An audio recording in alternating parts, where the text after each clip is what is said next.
All right, good morning everyone and welcome to the 8th Annual Academic Cybersecurity Seminar here at Middle Georgia State University.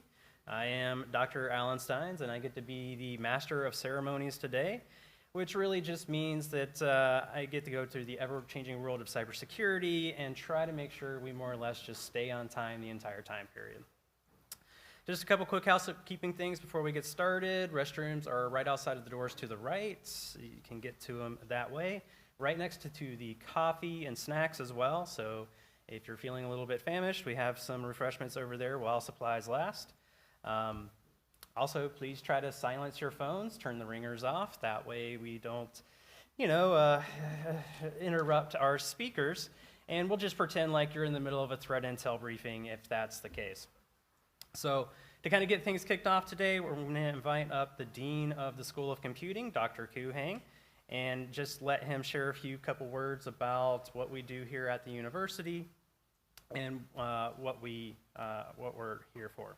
So he is the Dean of the School of Computing here at MGA. He's a scholar, he's an author, driving force behind the continuous innovation we have here in the IT program and also our cybersecurity programs. He's published extensively on all types of topics from knowledge management, learning design, computing education, and he's really one of the big reasons why our program focuses on project-driven learning and real-world experiences. So thank you for being a guiding force and guiding our program.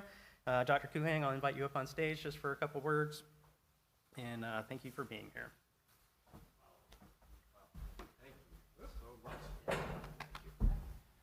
Thank you, Dr. Stein. That was wonderful. I think he's talking about someone else, okay? But thank you, I appreciate that. Good morning, everyone, and a warm welcome to the MGA School of Computing 8th Annual Academic Cybersecurity Seminar. My name is Alex Koo Hang, and I am the Dean of the School of Computing at MGA. I'm pleased to have you join us today as we gather to educate and empower Georgians and our MGA student body on the critical consideration of information technology, information systems, and cybersecurity. This seminar is dedicated to fostering an enlightening forum for discussion and discourse, connecting professionals and students alike. We'll be hearing core knowledge and insights directly from our qualified and skilled speakers. This year, our focus centers on a timely and essential theme, and that is innovation in IT and cybersecurity challenges. I extend my sincere thanks to the School of Computing faculty who have put this seminar together, our sponsors, the Middle Georgia State University's Foundation, and the School of Computing's Center for Cybersecurity Education and Research, for making it possible to bring a range of expert speakers from across multiple sectors. Thank you.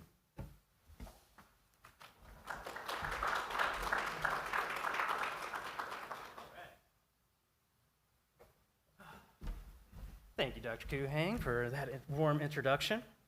Next up, I'd like to bring up our Associate Dean, Dr. Kevin Floyd. And if the vision is from Dr. Koo Hang, Dr. Floyd is the one that definitely knows the paperwork better than anybody else at the university. He's been instrumental in expanding our degree programs and building partnerships like dual enrollment with local high schools and really just strengthening the MGA reputation across the entire region.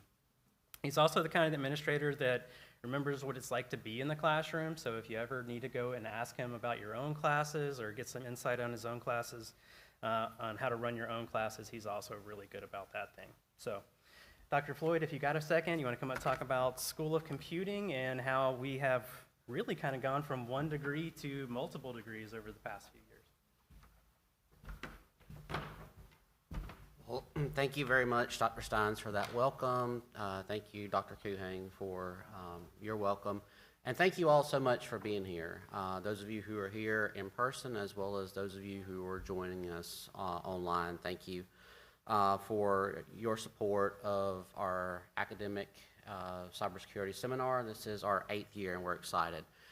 It's my pleasure right now to briefly tell you a little bit about our school and how the ACS fits into the mission of our school. So the mission of the School of Computing is to educate students in ways that lead to fulfilling careers and enhance the economic vitality of Central Georgia. The school provides its graduates with the analytical and problem-solving skills required to excel within an increasingly interconnected and changing global environment. And the School of Computing pursues this mission as an educational leader in teaching excellence, scholarship, professional service, and community outreach, as you will see today at this event. Our school is made up now of 3 academic departments. We have the brand new Department of Computer Science, which is located on our Warner Robins campus. The Department of Information Technology, primarily housed here in Macon, as well as our Department of Mathematics and Statistics. And as of fall 2025, I'm happy to say that we have within the school a combined enrollment of over 1,200 students. That's really impressive.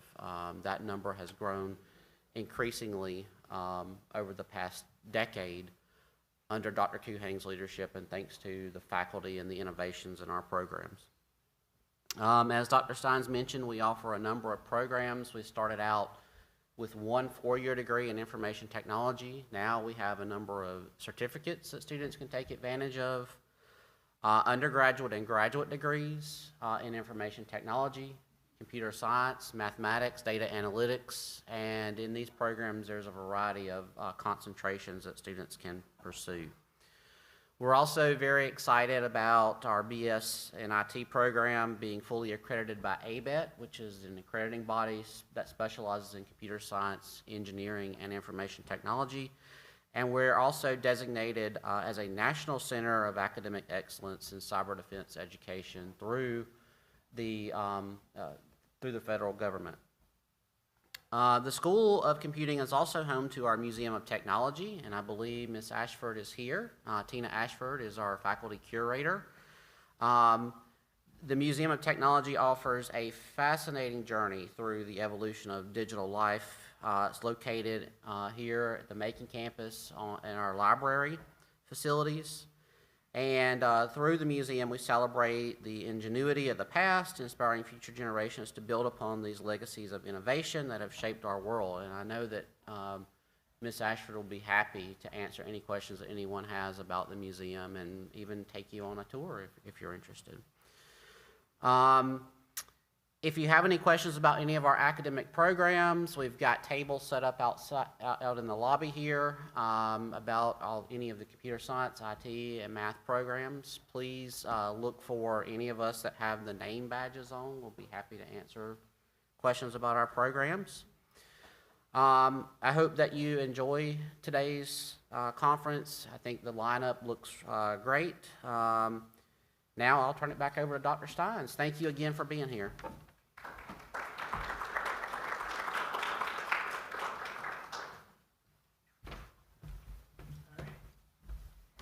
Thank you, Dr. Floyd. Between you and Dr. Kuhang, you definitely have created more programs in the School of Computing than I have browser tabs open on my computer right now. So we're now officially underway, and I do want to share a couple slides about our theme today. I am Dr. Steins. I'll be the Master of Ceremonies, the MC, and try to keep us on schedule and on point.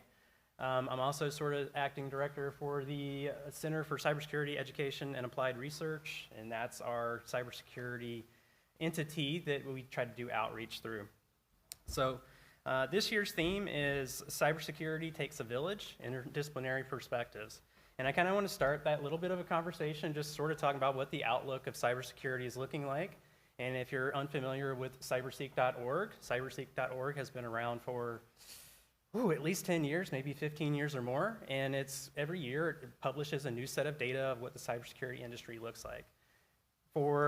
And it depends on how you look at this data, how you feel about it. For me, I feel a little bit better because if I had looked at these numbers maybe 10, 15 years ago, that percentage of we're filling about 75% of the demand in cybersecurity, it was actually a lot lower. At that time, about 1 out of 3 jobs wasn't being filled simply because we didn't have enough qualified people to enter the cybersecurity workforce. That number has gotten a little bit better from the standpoint of national security and our organizations having secure environments, as now we're got about 3 out of 4 people working in the job field. But we still have about 25% of open jobs simply because we don't have enough people in cybersecurity to fill them. There's some other workforce studies that are kind of interesting as well. ISC Squared has an interesting one that entry-level jobs are being more competitive because people are not necessarily trying to move to higher, more skilled jobs in cybersecurity. And you can kind of see that in some of the job postings where there's definitely a higher level of skill sets required for a lot of jobs. The entry-level network administration, system administrator jobs are getting more competitive. So it's kind of, for students, not necessarily the best numbers that we can hope for, because of course everybody wants to get into the industry, but at the same time we are building a stronger environment nationwide. This is kind of the background behind why we decided to go with our Cybersecurity Takes a Village theme this year, is sort of this graphic. And I remember looking at this graphic back in about 2016, 2017. There was a group known as the Aspen Cybersecurity Group that did a workforce study on building, sustaining the nation's cybersecurity workforce. And where we are in the cybersecurity program is right there in the middle in that dark purple. And that's 1.3 million jobs across the United States. But if we kind of think about how does cybersecurity fit into the overall feel of the nation, is that it's a lot more than that. Because we have people that aren't necessarily cybersecurity professionals, but still work in cyber-sensitive jobs. And that's kind of that medium purple around the inner nougat of the professionals that do their job. But really, if we kind of think about who needs to actually have cybersecurity knowledge, it's pretty much all of us, right? There's some level of base knowledge that we all need to have. And so that's kind of the driving force behind why the planning committee decided this would be a good topic for this year on our 8th annual one, because we have seen where the cybersecurity workforce itself is strengthening, but we still have a lot of people around it that need to be involved in the process. And so we kind of went out and we wanted to find people from different departments and different perspectives that can help shine the professionals, which is here in the IT program, how we can work with others to build out, to scale across the entire population. So again, this year's theme, Cybersecurity Takes a Village, interdisciplinary perspectives. We have a lot of different fields that are kind of brought to us. We have some academics that are going to talk about their research, and then we have people from industry, local industry, that kind of revolve around those kind of perspectives as well. And so the hope is that we can kind of see where we as the cyber professionals in the IT program can work with others to help strengthen our community as a whole. And then there's kind of multiple parts. I kind of mentioned Dr. Floyd mentioned our certifications in cyber defense. Really, technically, we have 2 certifications in cyber defense. Our program of study, the cybersecurity program itself, has been validated as an NSA/DHS cybersecurity defense program. But the second designation is actually for the institution as a whole. So MGA as an institution, not just the School of Computing, is considered a center of academic excellence in cyber defense. And that does require us to go look at other programs in the school and see where cybersecurity topics are being taught, and then document those so that the institution gets that second designation. So I want to thank all of our speakers that are here today. We already have a lot of them in the room. Hopefully they're all ready to go and take on and see how we're doing on our time. We're a little bit early, but that's not terrible. I'm glad that we're going to bring this unique angle of multidisciplinary. For the academics in the room, if you're interested, there are some other initiatives that are going on, such as K-12 integration, which I don't think our education people are here yet. But there's also the SIAD initiative at the federal CAE level, and that's cyber across disciplines. So if you're ever looking to publish a paper, there's conference, presentations, journal, all associated with those. So as we kind of move through the day, I would encourage the students in the room to kind of think about not necessarily where you fit in the cybersecurity world, but where you can work with others to help strengthen your community. And with that, I'll introduce our first speaker from the Public Safety Program, Dr. Thomas Matja, and he's going to talk to us about cybersecurity and hybrid warfare. He's an associate professor over in the Department of Psychology and Public Safety, and we fell asleep. We're switching slides, sorry. Maybe? I was. Yeah, we were kind of done with my slides, but we lost our thing up here. There it goes. Okay. Our first speaker is Dr. Thomas Matja, Associate Professor in the Department of Psychology and Public Safety here at MGA. He brings an extraordinary background to this discussion. He's got a career as an infantry officer with extensive experience in the U.S., Europe, and Middle East, and now as a scholar who studies peace building, conflict resolution, and human security. He's the executive director of the Joint Civil-Military Interaction Network, working to bridge communications between defense, humanitarian, and development actors.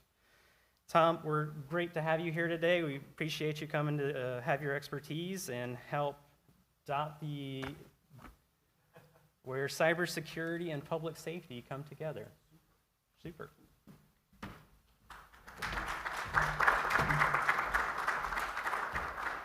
Well, thank you for such a kind introduction, and you may want to take your applause back later on, but I'll try and go ahead and at least speak a little bit.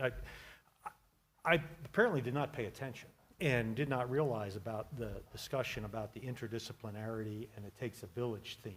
And so, but it's perfect because one of the things I'm doing now, as you brought up, is I look at national, regional, and human security and how they interact.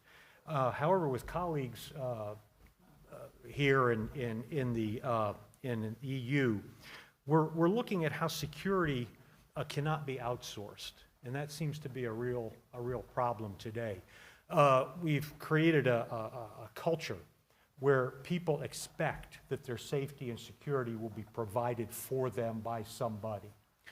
And one of the things we're trying to do is spread the gospel that you can't do that. Security cannot be outsourced.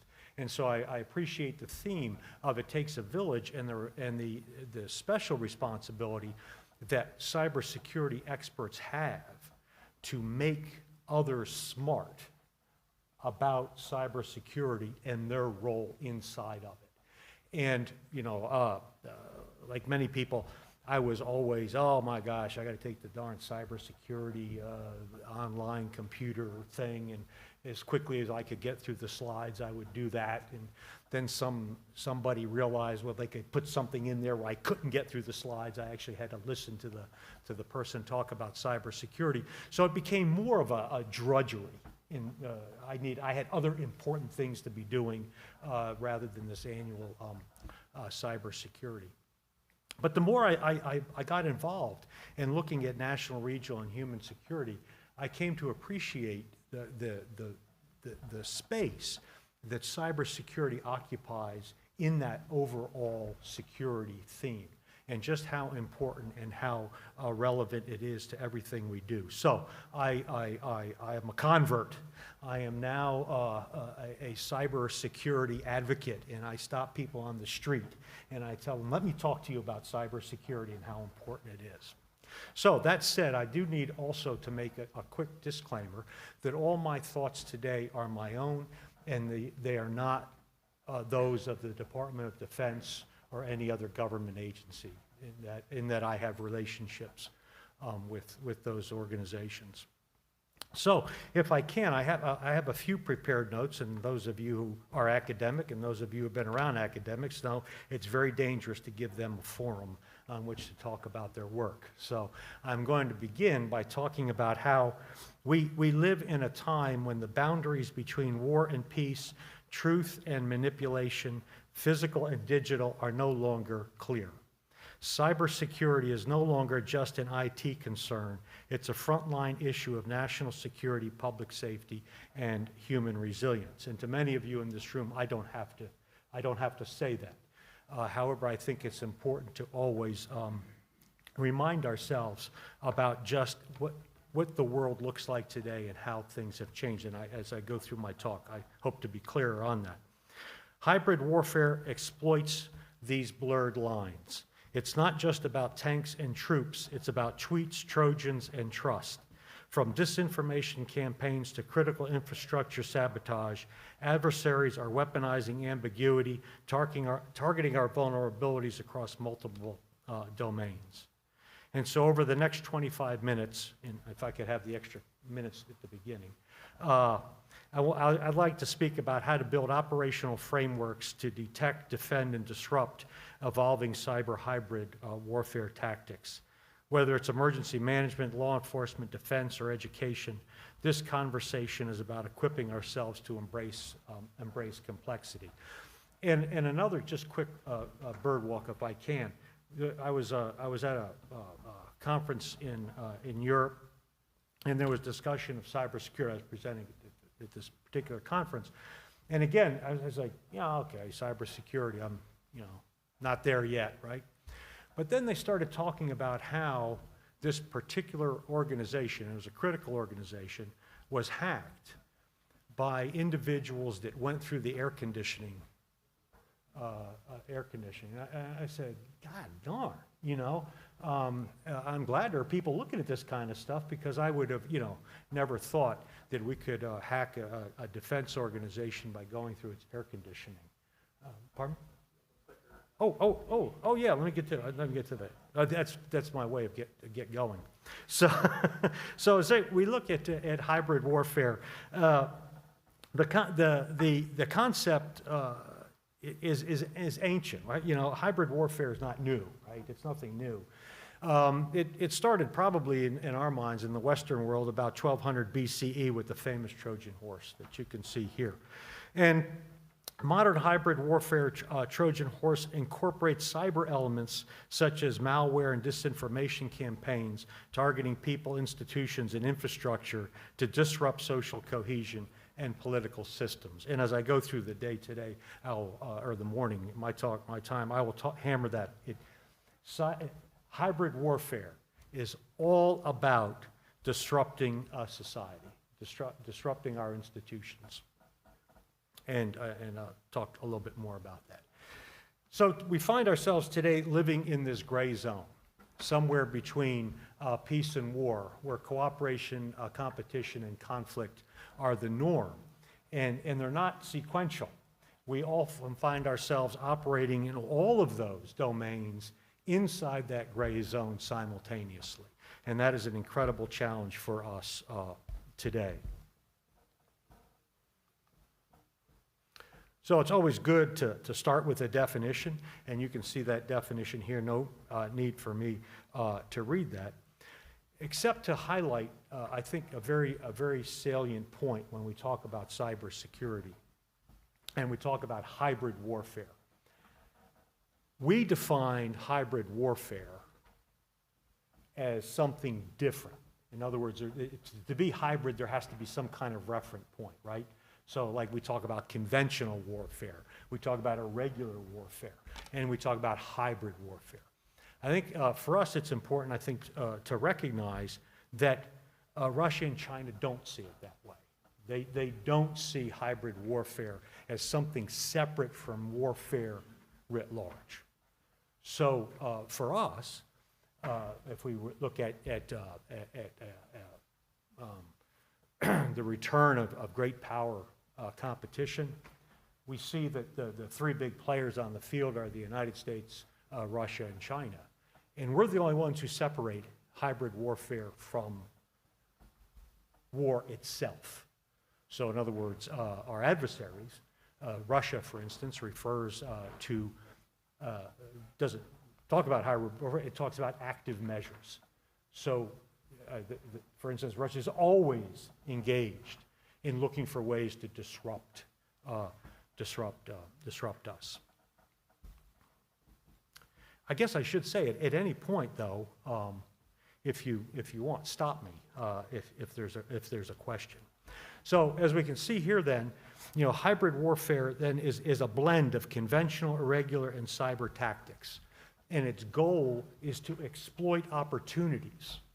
So when we talk about hybrid warfare, this is, they're looking, our adversaries are looking to exploit an opportunity. So they're not embedding, they're not saying, okay, I'm going to put together a plan and then I'm going to go do it. They're looking at it and they're saying, oh, gee, there's been some concern in this area about elections. So how can we exploit that? Through cyber activities, through cyber-enabled disinformation campaigns.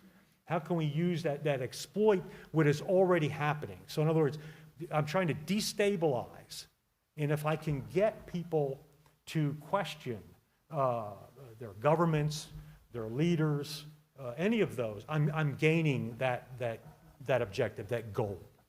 And so it's always about seeking out opportunities. So those people engaged in hybrid warfare are scanning the external environment, and they're looking for those opportunities. And when they find them, they just go at it and exploit it.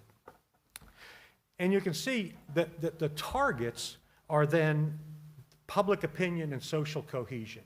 Any opportunity to divide groups, to divide people, to break up that social cohesion serves those hybrid actors. Go after hybrid warfare takes place against journalists and media, right? Because they are part of that cultural drive. Vulnerable populations, influencers, and advocates. And of course, institutions, government and political systems, the military and security forces, and of course, critical infrastructure. And we'll talk more about that as we go along as well. So, understanding hybrid warfare means that we need to understand what General Sir Rupert Smith argues is the end of industrial war. Those of us who've gone and watched war movies and seen World War II and Saving Private Ryan, all that kind of stuff, that the age of industrial war is over. We're not going to see big, major combat, what they call LSCO, large-scale combat operations. There's many of us who believe that's never going to happen anytime soon, because the purpose, those of you who follow Sun Tzu or Clausewitz, the purpose of war is to achieve a political goal, and that the force used must have some form of utility. We can see today, if we look around the world, where people are trying to use force, we see it's not having utility. It's not achieving those political goals and ends that those actors have. However, in the domain of cybersecurity, you can achieve those goals. And it's important to, I think, to recognize that we're going to see more of that hybrid activity than we are those large-scale combat operations. So arguably, war is now waged on screens, TV, mobile phones, laptops, YouTube, Instagram, and more. That's the battlefield that we work on today. For instance, for China, it's not war and peace. Everything's war. The issue is to win. And as I said, Russia speaks of active measures. So we're now in this new generation of war where information is a weapon of war, and it always has been. It always has been. But what has happened now is it's at cyber speed. Everybody has a cell phone. Oh, there's one there, and you can get something on Instagram in real time. So we're seeing now that that information has taken on an even greater role. We talked then about cognitive warfare, where we want to overwhelm the decision-making process, and cyber warfare allows that. We just put out so much information, we put out so much data that people are just cannot sort through that data and make a decision. So we just cognitive overload. Just put it out there and feed it out there. The conduct of war now is, as I say, is transparent. It happens on screens. You don't even have to watch the 6 o'clock news to see what was happening in Vietnam. Well, it's right there. If you're like me, you wake up in the morning, first thing you do is pull your phone out and say, what's happening in the world last night? And so we're constantly being hit by this cognitive warfare. Downside is, of course, AI now can lead to massive manipulation, and that's a real concern I think that we have as well. TikTok brainwashing TikTok is brainwashing an entire generation of U.S. children. And I don't just say that. That's the American Psychological Association, Harvard Graduate School of Education, the World Economic Forum, and UNICEF. All argue that TikTok is brainwashing an entire generation. Not only that, every time someone gets on TikTok, on Instagram, and on Facebook, and I'm not telling you anything you don't know, that information is being harvested. I mean, they know more about me, because they have harvested all that information. And they have a profile on me, on my organizations, on those I work with. And they not only can they send me, buy these Birkenstock shoes, they can send me misinformation and disinformation in my screens. So, cyber targets, like I said, you see here, who are the targets of hybrid warfare. Oh, it didn't change. There we are. Targets of hybrid are the elements of national power. And you can see those up here. And remembering the goal is to destabilize society. So each one of those is a target. And as you look at that quickly, you see that cyber is embedded in all of those domains. The Russian campaign to influence the 2016 presidential election was an attack on our infrastructure to destabilize, to undermine public faith in the U.S. democratic process. And you can probably see that. I see that in my classrooms all the time. I see students who are seriously questioning the integrity and faith they have in our political process. That is the goal of bad actors that want to do that, to call into question. Which is not to say we shouldn't question. I'm not meaning in any way we shouldn't question, but the process now. So Russian military intelligence, the CRU successfully tapped into the computer network of the Democratic National Committee and the Democratic Congressional Campaign and advanced a disinformation and propaganda campaign. And I'm not one of those people who's like, a conspiracy theorist. But I do know there are bad actors whose goal is to destabilize our society and disrupt our political process. And that is a form of warfare. So I'm not going to go on that anymore. I talked about that. Domains and tools you can certainly see here. Take a quick look at. But I just want to say, big one, cyber attacks. It gets its own section in there as well. So why is cyber central then when we look at hybrid warfare? It's cheap, fast, deniable, and global. I mean, it doesn't take anything but a laptop, well, heck, now even just a mobile phone and a place to sit down, and you can engage in cyber attacks, cyber warfare. You can work to destabilize society. Yeah, I mean, there used to be that talk, what was it, about the election in 2016? It was a bunch of guys like in Romania or whatever in a garage. You don't even need that anymore. You just do it, you just stop at a red light and you can help destabilize society through a disinformation campaign. So we don't even need a place to do it. So cyber, let me go back to this. I think this is critical. Enables influence before an open conflict. We know when the attack is going to occur by recognizing the increase in cyber activity, disruption, news, whatever. So we can tell. That's going to always precede some type of kinetic activity, some type of direct combat. So again, the importance of being aware of cyber is because, oftentimes we know about it after the fact. And then you say, gee, there was a whole lot of cyber activity before the attack. Well, yes, that's what we're looking for, so as we're out there.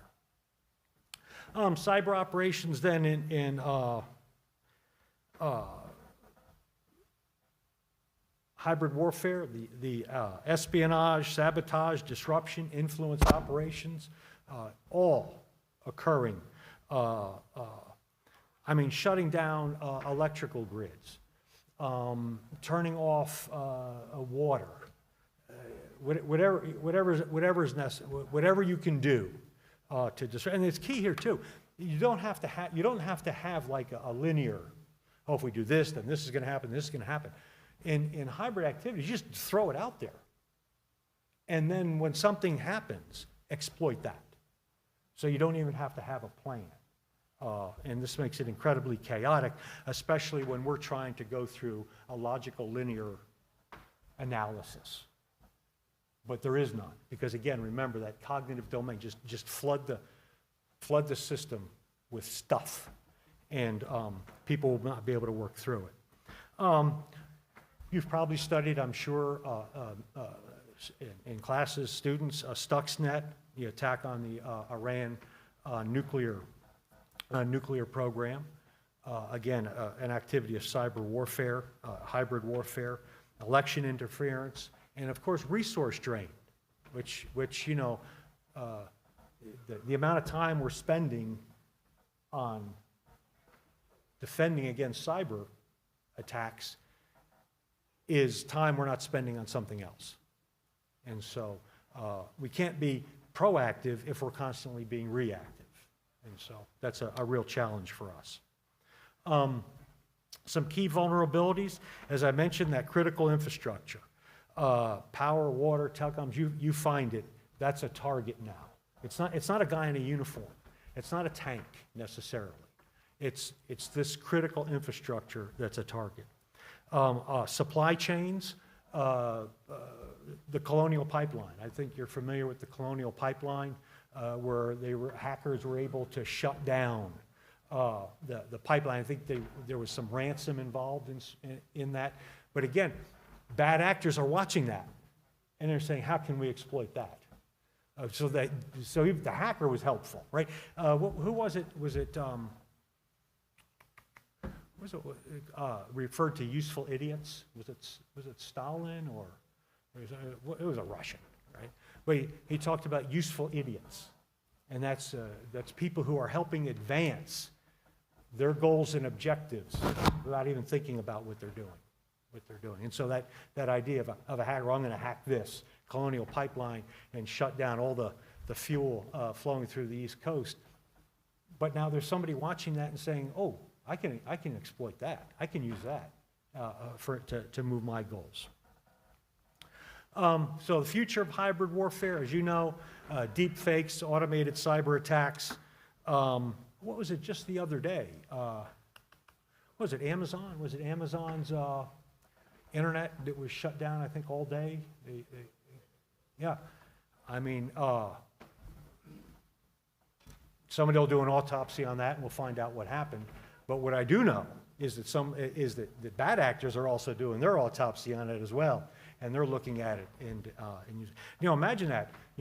I came in the other day and D2L was like on. It's like just as slow as could possibly be. I mean, think about that at national security level. Internet goes down. I mean, I've worked in Department of Defense offices where the people sent the email to the person next to them, to the next office. I mean, that's how much we rely on email and on electronic communications. Quantum computing risk, and then the gray zone conflict now being the new normal. We find ourselves living somewhere between peace and war. Who knows what that is? It's this gray zone, and the gray zone is defined as that point just below armed conflict. So we're not in armed conflict, but we're in some sort of conflict. So we talk a lot about resilience, certainly media literacy. This is a real challenge, again, because there is so much information out there, and I talked about cognitive overload. We just get so much, right? And then there's the other issue. We generally tend to read whatever we agree with, right? The websites we download are the ones that we agree with. We never download ones we disagree with. And that's a challenge for us. And the other part is about media literacy is questioning that information that's coming in and being very hypercritical of it. When we talk about, and people in the room, we talk about misinformation or disinformation. And disinformation is intentional. Misinformation is not. Misinformation is just, right, it was an accident. I shouldn't have said that. Or something was put out that was you go back and say, yeah, retract it, right? So misinformation is, what is the best defense against misinformation or disinformation? I should see if somebody in the room could help me out. Yes? Pardon me? Opinions of who? Okay. Thank you. Your neighbor. Your neighbor is the best defense against misinformation and disinformation. Talking to colleagues, neighbors, people about, I heard such and such, and those neighbors of yours, those people who sit next to you, can either validate that or help you question that.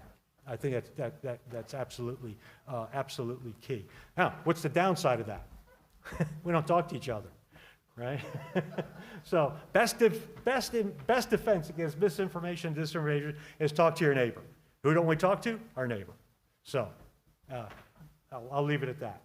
And as you notice, the critical thing against disinformation and community awareness, knowing that this is going on, that what you're seeing on the screen is not always innocent. Now, there are innocent things on there, of course.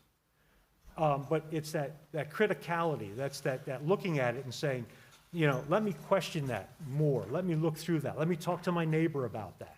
I think is highly important. You can see here, I put through in some active steps that could be taken.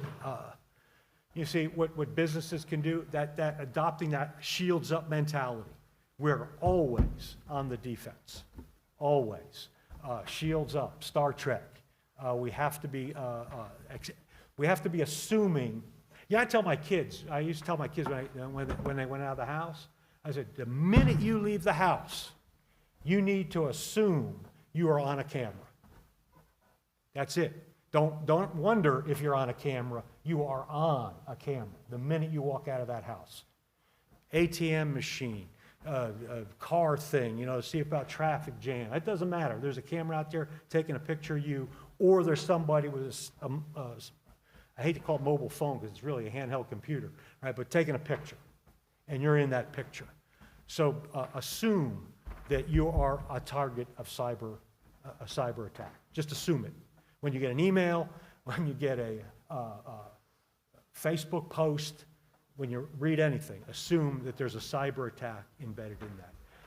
Strengthening is, of course, foundational cybersecurity practices. That's, I think, what people and corporations do all the time. And remember, it's not the military's doing it. Don't worry about them.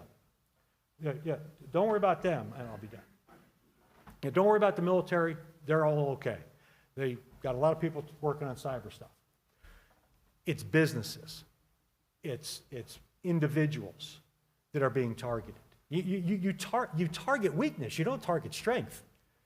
And so it's important to remember that, I think, especially as we're out in the world and we're spreading this gospel, right? Focus on employee training and awareness. Get them to convert like me. We have to secure that supply chain. Look, and we learned that from COVID-19, right? What was a disruption to the supply chain? What did that incur? Engage in these public-private partnerships. Communities, promoting this public awareness and digital literacy, right? Highly important. every class. I don't even think we should have like a cybersecurity department. It should be like a virus that is in everything that we're teaching. Secure local government in those critical services, and fostering this culture of cyber readiness, that assumption that I'm a target and that I'm being used. In my classes, on the first day of class, I always ask students to answer 3 questions. Write it down, right? 3 questions. What do I know? How did I come to know it? And who benefits from me knowing it? Because those are the 3 things that adversary is thinking through. What do I want them to know? How can I get them to know it? And how does it achieve my objectives and my goals as well? These developing community-based response plans, and then again, engaging with law enforcement. And this has been incredible because I am done. And that takes me to my last minutes. If anybody has any questions or thoughts or challenge me. I do have a question, but I'll give it the question for anybody else that has a question. I'll go with it. Motivational rubber duckies.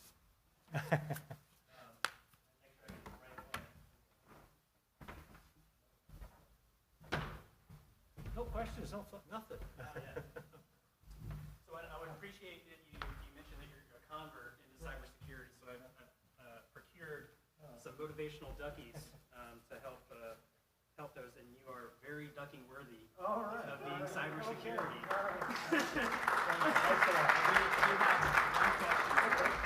If no one else has a question, Yeah, please.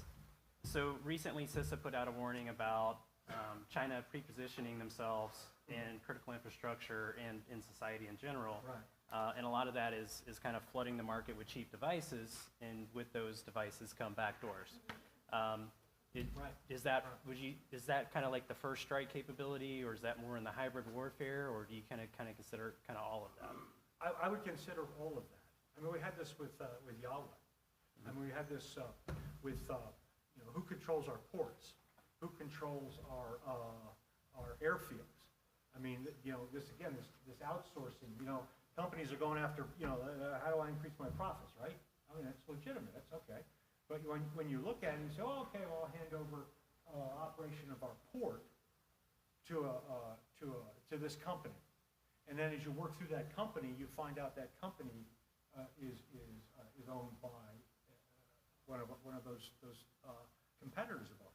I mean that's, you read the paper. Nobody reads the paper. I'm sorry. You read. Show my age there. But you read the news, and it's not hard to see that there's no separation in China between military and everything else, right? So it's embedded. In our society, not, right? We have a healthy questioning of the military. We keep it at arm's length, right? We're not all that. We see the discussion today about, well, should the military go to Chicago or Portland, and should it train in American cities and things like that? And whoa, hold on there. We don't want that. So keep the military in place. But other countries don't keep them at arm's length. They're embedded with, it's like a tapestry, right? It's all woven together in those countries, and you can't separate. We separate. Right? Well, that's a military concern. That's a civil concern. But in this age of great power competition within this gray zone, those lines are not so clear, and we have to somehow come to kind of work in that world there where it's not there. Thank you, Dr. Macchiat.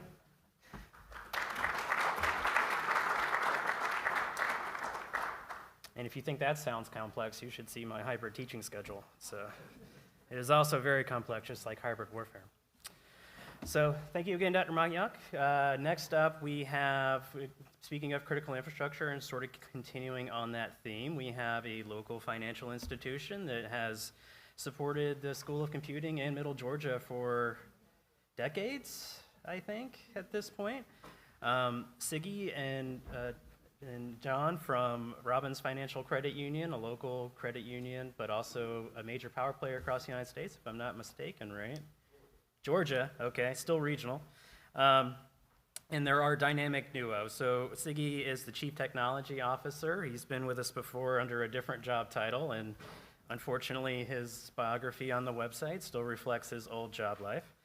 And then we have Mr. John Cozart here. He's the Chief Operations Officer, previously known as the Chief Technology Officer of Robbins Financial.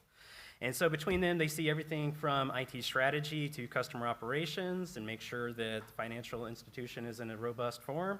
And it serves thousands of members across Georgia. They've led major digital transformations and want to emphasize that security is not just a technical issue, it's all about people, communications, and teamwork.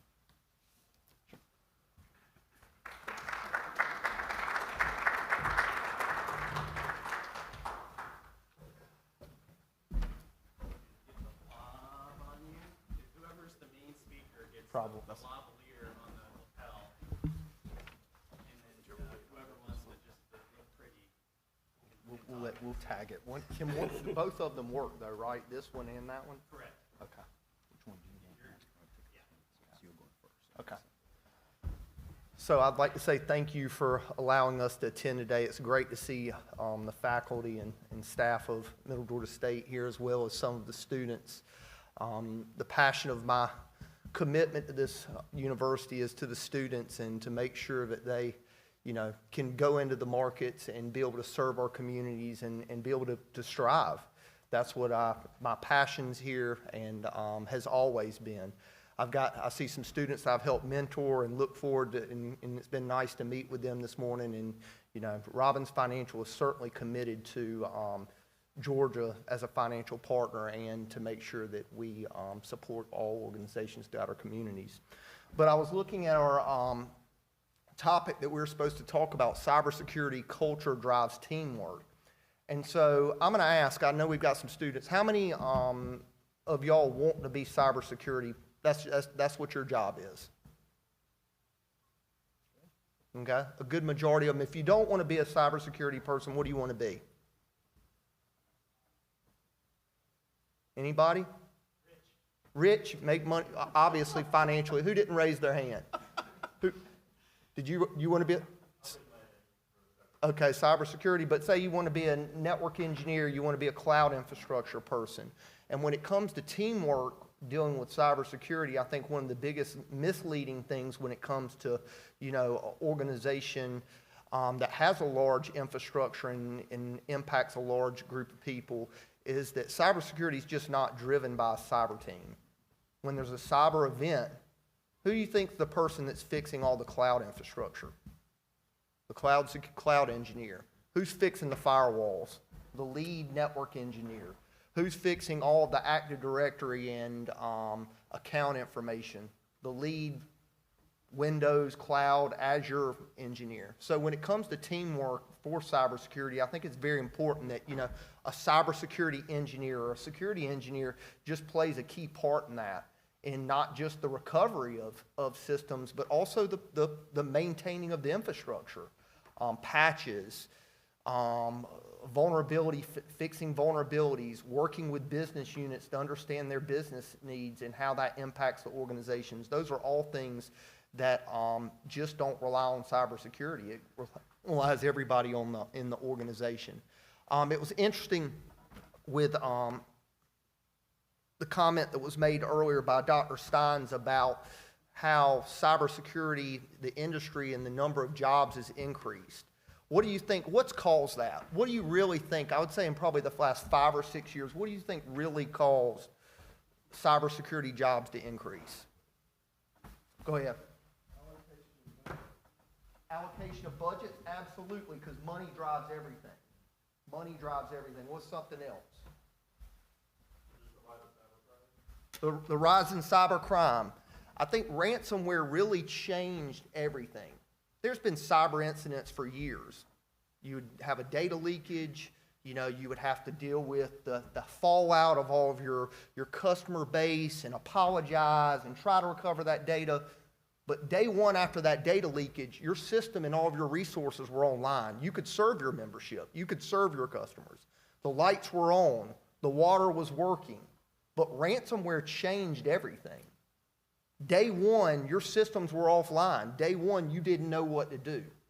And so organizations in the financial market and everywhere have had to really invest and tighten down, because when you start taking resources away and you can't provide services, that truly impacts your customers. And that's what every business and organization is there for. If you can't do that, then you're not doing what you should.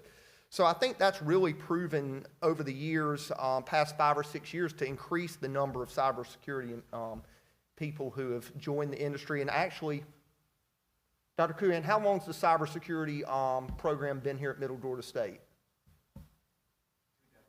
2 decades. So they've been there longer, but how's the rise in the number of students that have wanted to join that been? Very quickly.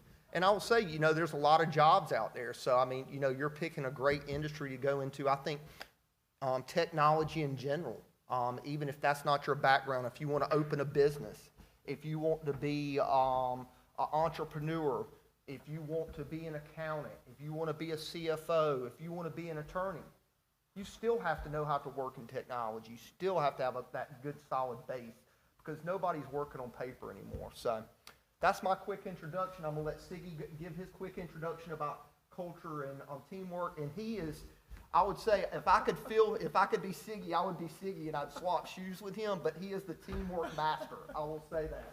That is what he does and is his gift. Well, thank you, John. Can you hear me? All right. So I'm thrilled to be here. I've run into quite a few of you and have interacted with, some of you as well. Let me see by a show of hands how many have actually been impacted by a cyber event. Okay. So quite a few of us, right? And here is where the difficulty comes in.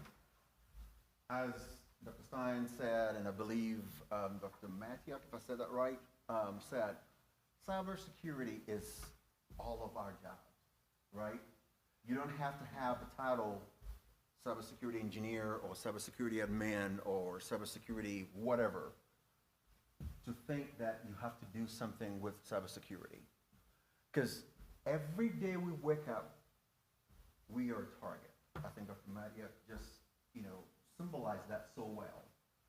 How many of you in this room, we want this to be very interactive, so how many of you in this room have received a text with a link saying, oh, your UPS package was on the way? Okay? Almost everyone in this room. Think about our busy schedules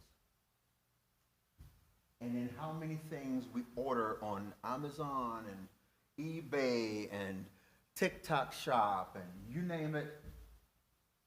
These things are gnarling at us at every turn, right? So we can't just prescribe cybersecurity to just the cybersecurity department. All of us have a responsibility in making sure that our systems, our personal data, everything that we touch is secured, right? And I always have a slogan: think before you act. Think. Think before you click. Because guess what? That UPS link you received in that text, now called submission, that voicemail that you received, phishing, and then that QR code that is on that restaurant menu that you were so tempted to scan because you don't want to touch the actual menu, could be someone superimposing that on top of the restaurants, and then guess what? You scan it, and you find yourself as a victim. So how do we protect ourselves and make sure that we are where we are supposed to be? Now, take that as being teammates, right? Being teammates and being, looking after each other, right? You talk to your friends, you educate them, you educate your families. If you have elderly parents, you want to make sure that they're all interconnected in this cybersecurity realm of things that we do each and every day. Because guess what? I listen to podcasts every morning when I'm driving into work because I have a 35-minute commute. And the number of folks, elderly folks, some even young, that I hear on the phone who's been subject to pig butchering schemes, if you know what that is. If you don't, I'll tell you what it is. But I believe everybody knows what that is. And you ask yourself, how come these seemingly smart people can allow themselves to be taken for their entire life savings? Is it greed? Is it because they're not paying attention? Or is it because they're out for the next thrill? And most of these folks, sometimes when they call in or when they're asking for feedback, John, it starts with a text or something in social media, as Dr. Matthew said. And then as that progresses, it moves to, oh, let's take this conversation to WhatsApp, right? And that is the key. Please tell your families, your moms, your grandparents, when a conversation starts and it says, let's take it to a secure chat, you are in for trouble. All right? So again, teamwork is not just on the job front. I'm talking about teamwork at home, teamwork at school, teamwork at work, and every interaction you have, every social interaction you have. So I'm on 3 IT advisory boards, and we share this information with students when we can, all the time, because it doesn't take an act of Congress for someone to take advantage of a parent, of a colleague, and then add to that AI. You know, it's becoming very difficult, even as professionals, to tell between what is legit and what is teetering on the side of being taken advantage of. So we have 3 questions that we want to tackle today. John is going to take the first one. Okay, what is our biggest cybersecurity risk today in the financial industry? Well, I think that's a loaded question, but realistically, the threat never ends. And, you know, as a financial institution and being able to serve our members and consumers, I think the biggest thing that happens is that there's nothing that can barter that's non-electronic anymore. So we take everything that we have very lightly as a consumer, that you have your card and it works every day, that your app on your phone works, that you can download, you know, and Venmo people to pay for things. You can walk up and pay for lunch, pay for gas, whatever else. Imagine if that grid goes offline. Imagine what that would look like for our nation, our world. And it's a huge undertaking. Y'all don't think about it on a daily basis, but think about as a financial institution, that's something that we have to have in the back of our mind every day. The cybersecurity attacks, they come from every vector. You know, there's not one that stands out. Ransomware, as I've mentioned, was really big. And, you know, it's impacted a lot of large credit unions. I believe the reason ransomware is decreasing on large scale is because people are getting smarter, the technology is getting better, and when the criminals don't make as much money, they move on to the next best thing. And the biggest question for us as a financial institution, or I would have for anybody, what is the next? What is the next attack that will bring a large organization to their knees? And here's the big mistake that people think: it always doesn't have to be big. It can be from inside. It can be fraud within internal.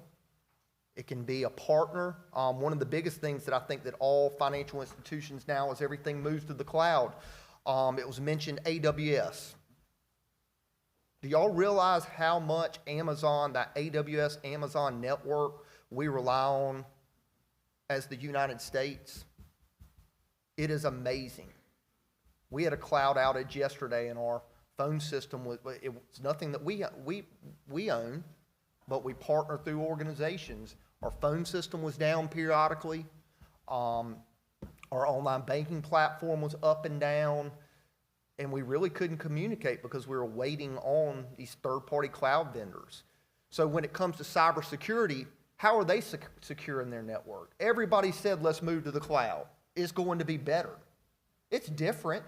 It's a model that, you can offload resources, but you rely on these vendors. And the problem with these vendors, and I think that really that people don't understand, is these vendors are all very large, and they have more resources, but when it goes sideways, they're no better than you were when you had it all in-house. It runs great, and you sleep for 364 days out of the year, but that one day when it goes bad, and you're calling, and you're like, I need to speak to an executive, and they are in the Caribbean on a cruise, and your services are down, and you can't get anybody to help, it really hits the fan, and it really impacts your business. So, the type of cybersecurity risk, what we see at the credit union now, and Siggy kind of hit this, they're hitting our members. It's easy to go out and buy a data list on the dark web. That's the easiest thing that you can buy, and it is very hard to remove it. So I'm going to ask somebody this question and want you to answer. What's the thing that you own that's personal information for you that you never can replace? Social Security. Your Social Security is compromised. You can't go down to the Social Security office and be like, ma'am, I got caught up in a scam yesterday, and I gave them my credit card number, I gave them my Social Security number, they know my mom's name, my dad's name, and everything else, and they are not going to give you a new number. You know what they might offer you? They'll offer you some credit protection through Equifax or Experian, but you can't change it. You can't get another one of those, and people don't realize that. And the amount of data that's on the dark web allows everyone to be in a target. And it only takes one. That's the biggest thing. It only takes one. So with that being said, Siggy, I'm going to move on. We're kind of running out of time. We're going long. So number 2 is up for Siggy. Yeah, so, and to add, incident response readiness, we all think we have one that is good until we get hit. I think it was Mike Tyson that said, you think you have a plan until you get hit in the face. That's right. Because, and here's what happens. We all have them. We all have them documented. But how many of us ever get a phone and we never update it?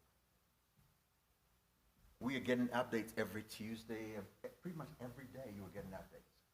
So it's the same thing with your incident response plans. You have to test them, you have to update them, and you have to do tabletop exercises to make sure that the plan you have in place does actually work. Now, we've talked about social engineering, right? John alluded to that, and I'm going to add a little bit to it.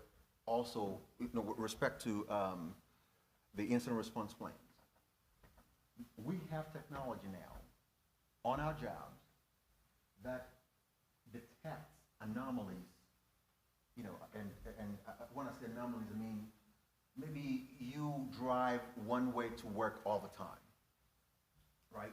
So your phone that actually tracks you knows how long it takes you to get to work, what route you take every day, and then about what time you're going to get to work, barring traffic, right? So if there is a day that you decide to, for instance, this morning I had my TPMS on my dashboard came on because one of my tires has lost some air, right? So I'm going to pivot. I came in this morning, so again, that tool that we have senses that anomaly. It says, well, wait a minute, he has deviated from hitting Riverside and 75 to work. He's come to MGA. Something must be wrong. So then what it does is it alerts us, and then we take a proactive step to make sure that we are patching and figuring out what was wrong and then fixing it before the bad after that. Now, when it comes to incident response plans, we have to make sure that we are on top of it, that we are testing it, that we are actually performing those tabletop exercises so we don't become victims. All right, so the last question is, John and I will tag team this. where should we prioritize investments? People, process, technology? I would say all three. In the financial industry, all three. However, look at people. How do the bad actors get to us? Through humans, right? Because we are the ones that will click that link. We are the ones that would open that bad software or malware or payload that has been sent to our email, and then, of course, get us in trouble. Right? John, you want to take the rest? Sure. And I think really, people is very important, as Siggy mentioned. I think where most people start, and the easiest thing to do is with technology here. There's a lot of technology vendors out there that deal with cybersecurity and incident response, but you can buy them, and if you don't have the people in the process to implement them, they're really worthless. That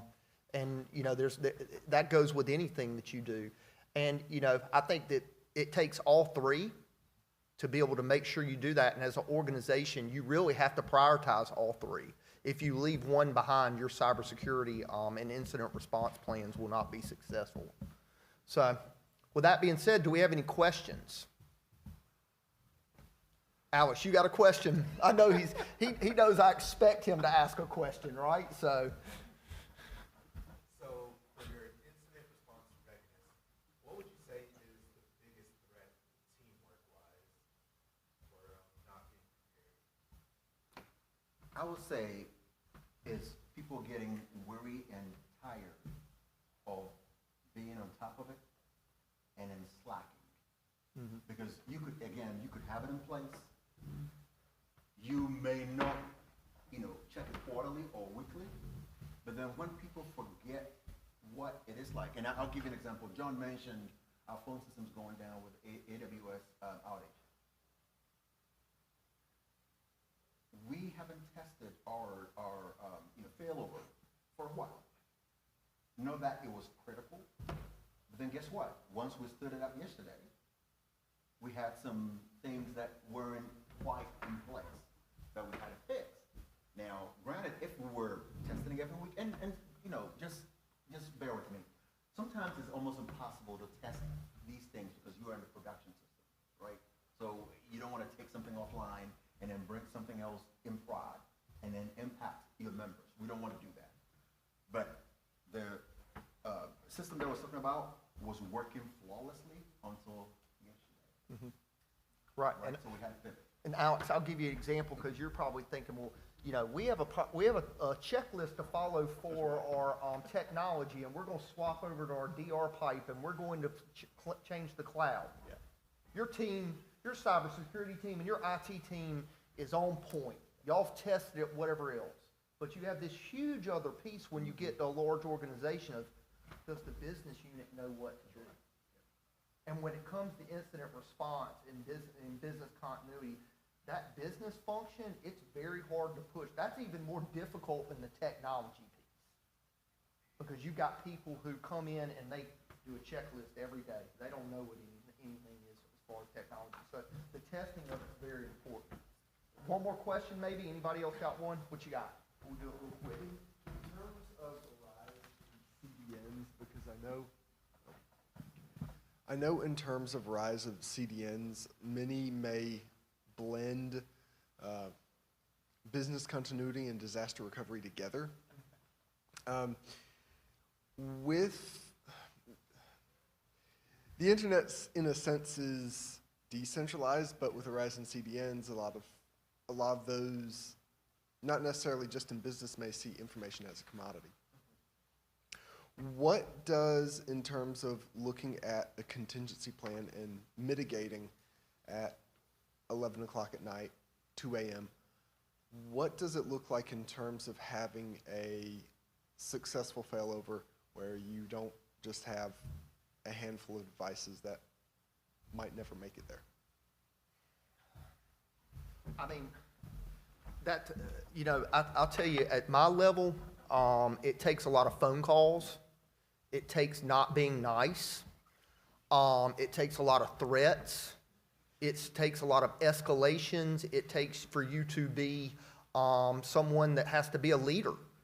And you have to have the people to call and the contacts to do it. You know, all the technical piece of it, it goes on and on of, you know, how you make that happen. But at an executive level and leadership level, when you get to our point, it is knowing who to call, demanding to get the resources that you need, and also having the right people underneath you to lead, though, because you're not demanding your team. Your team that you've built know what to do, but everybody, the unfortunate fact of this is whatever happens is you're going to need resources from somebody else outside of your organization 99% of the time. And it's hard. You know, SLAs with contracts. Have a good corporate attorney that can call and send them a letter. Honestly, when you have problems, that's how you get traction with those types of things. And really, you know, a lot of your third-party vendors, until you have an incident like that, don't take it seriously. And then it's like everybody in the IT industry is very responsive. When it's running good, it's like insurance. You don't hear from your insurance agent. You don't know anything about it. You don't even know what your deductible is. But as soon as you make a claim, somebody's calling you, they're checking on you and everything else. And that's the same thing in cybersecurity. So, Thank you. So I have a "You are ducking amazing" and "You are ducking awesome" motivational cyber duckies. I didn't know which one, who would want what. So I would maybe give we'll go- both to Siggy because nobody would claim those about me. Okay. Maybe if you had one motivated, that might be me. I have some other motivated ones on the desk over there if you want to take a look. Thank y'all very much. Thank you.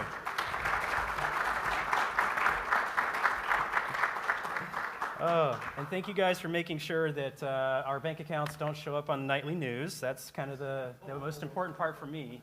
That's what I like. But the best kind of investment is a strong security culture. All right. So we have one more speaker before we have a break, and I would like to introduce, there we go, Mr. Adam Ham. He is from the Georgia Public Safety and Training Center in Forsyth. If you have ever, driven over the speed limit on I-75 through the city of Forsyth, you probably know what Gypstick is, because they definitely are very active in the area. Adam Ham, he is the Chief Technology Officer for the for Gypstick, and he's got at least 2 years of experience, 2 years of experience working in that and integrating pretty much everything that Gypstick does. Green light means good, and tuck that right in. And working with critical systems. He's earned his CISSP, currently working on a certified ethical hacker from EC Council. So congratulations about that. I love Red Team. It's the most fun part of cybersecurity, in my opinion. And basically, if anything goes wrong, you should be able to fix it, right? That's right. All right, Mr. Adam Ham. Thank you so much. Thank you.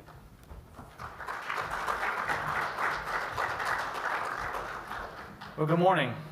So I want to talk to you about cybersecurity culture, right? And I know we have a lot of students in the room, and so you are, I do believe, our future IT leaders. And so you're thinking, well, how does cybersecurity culture starts at the top? I'm not really at the top yet. How does that affect me, Adam?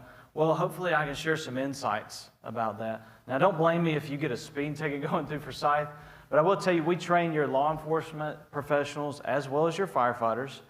Just this past year, we trained over 400,000 students at our facility, and three-fourths of those were trained online. So we have a huge population that utilizes our IT technology on a daily basis.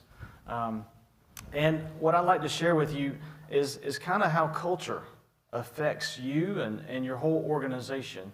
And you'll be thinking, how does that affect me, Adam? I don't have a job yet. I'm looking for a job.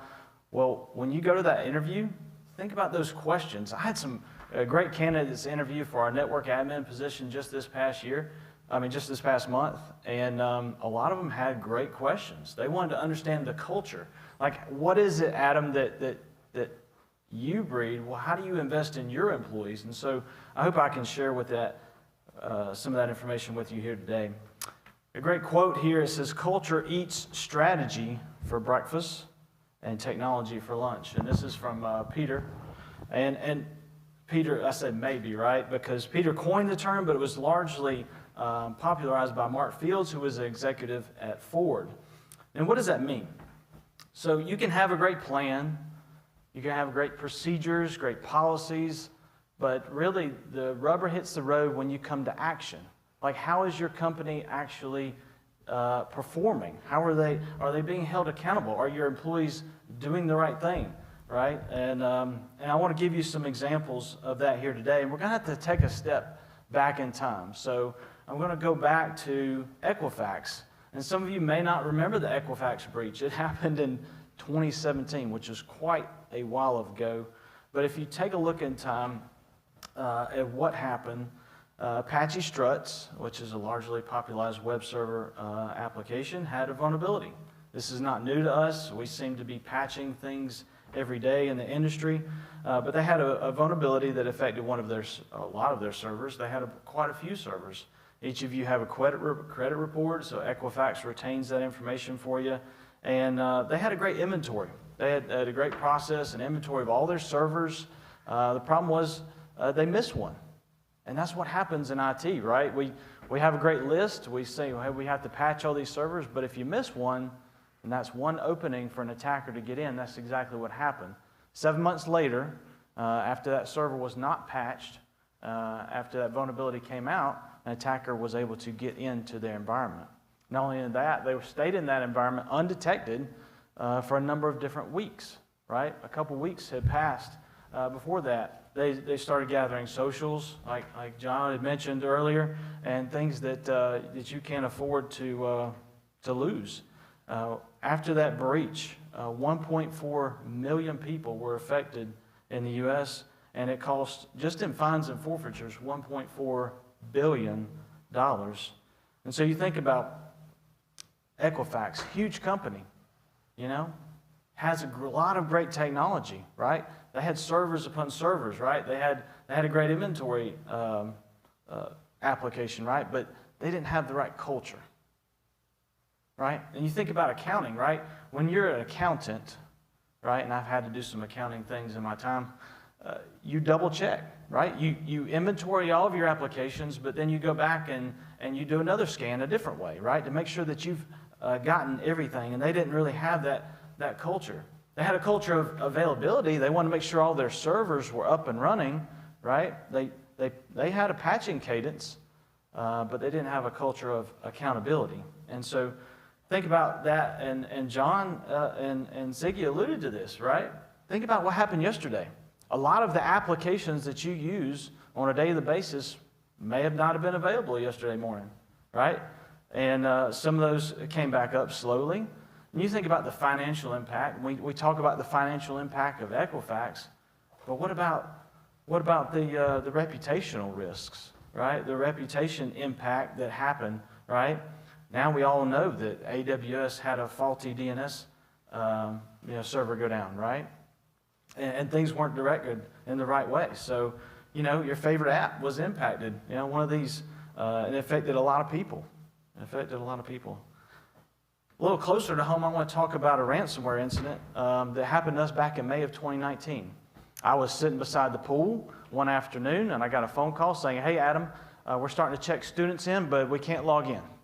I said, okay, this is not a normal thing. So I went to my office at home, logged into the server, and this is what I found. Is that files encrypted, right? Not only that, but I log into our other servers, our backup servers and everything. Everything has been encrypted, the worst day of my life. Now I began to think, well, how could this have happened to me? All right, how could this have happened to my company? We had a lot of great tools. We had a lot of great technology. We didn't just invested in an event management system, right? And we were actively tracking cyber threats. We had a great endpoint detection process. How did this happen, right? And it goes back to culture, right? We had great tools. We had great procedures and policies. We had a great culture of teamwork, but we didn't have a great cybersecurity culture. And thankfully, we were able to recover, right? We had an offsite backup. We were able to restore, but that took time. It took time to clear our environment and come back from that attack. And when you think about that, we had a lot of great success. I've been in this role here currently for over a decade, and during those 5 years, we had a lot of great success, a lot of great things happening in our agency. We just moved from, on-prem email to the cloud. We just started investing in servers online, right? And we started investing in different tool sets, more modern applications. We had a lot of great app development opportunities. We just released a mobile app, right, for our students here. And that success that you have can often breed complacency. Andy Grove said it best: success breeds complacency, and that complacency breeds failure, and only the paranoid will survive. And sometimes you have to do that. And we call that, in cybersecurity, we call it threat hunting, right? When you just assume that you've been owned. And for any advice for our young people, don't do that on a Friday afternoon. Otherwise, you'll have a very long weekend. But when you do threat hunting, like you take a Wednesday afternoon and assume that, hey, somebody is trying to log into our server. How do I prove that that didn't happen, right? What do I know? What kind of logs do I have that could tell me that? And so only the paranoid will survive. Think about this. We talked about the human element, and John and Ziggy spoke to this, right? According to a report that IBM did, over 80% of all breaches have some form of human element, whether that be phishing, stolen credentials, human error, or even insider threats, right? We are the target, and we are much to the gatekeepers to our kingdom, right, and the information we hold. So how do they do that, right? If the human factor is so high, it becomes a social engineering. We discussed that here earlier, right? It's easier to manipulate us than it is to attack a system, right? To find a vulnerability, right? And you think about AI. AI has become so encroached in our environment. Well, it's not just good for writing papers, right? It's good for other things as well, right? We can use it for deep fakes. We can pretend to be somebody else, right? And we can try to get our help desk to give us access or bypass our two-factor authentication and log in to the VPN. We can use AI to do these things. Also, we can use AI to inventory our entire network and then inventory our software versions and then figure out the best way to navigate through that network to go undetected. And not only that, but to write the code, right, the shell loader that's going to give you root access to that server. So AI is a huge part, and it's a up-and-coming threat. But also other human factors, I think about shadow IT. Now pretend you're a new IT person and you walk by an end user, somebody who's like maybe working at the front desk, and you see this, right? If somebody's working on a server and you begin to think, well, why are you doing this? Like, where did you get this server? Where did you purchase it from? Did IT authorize this? Or what are you doing with it, right? This is what shadow IT is. It's somebody doing IT without your knowledge, right? And so if you look at this, this individual's working on a server, but sometimes shadow IT goes undetected.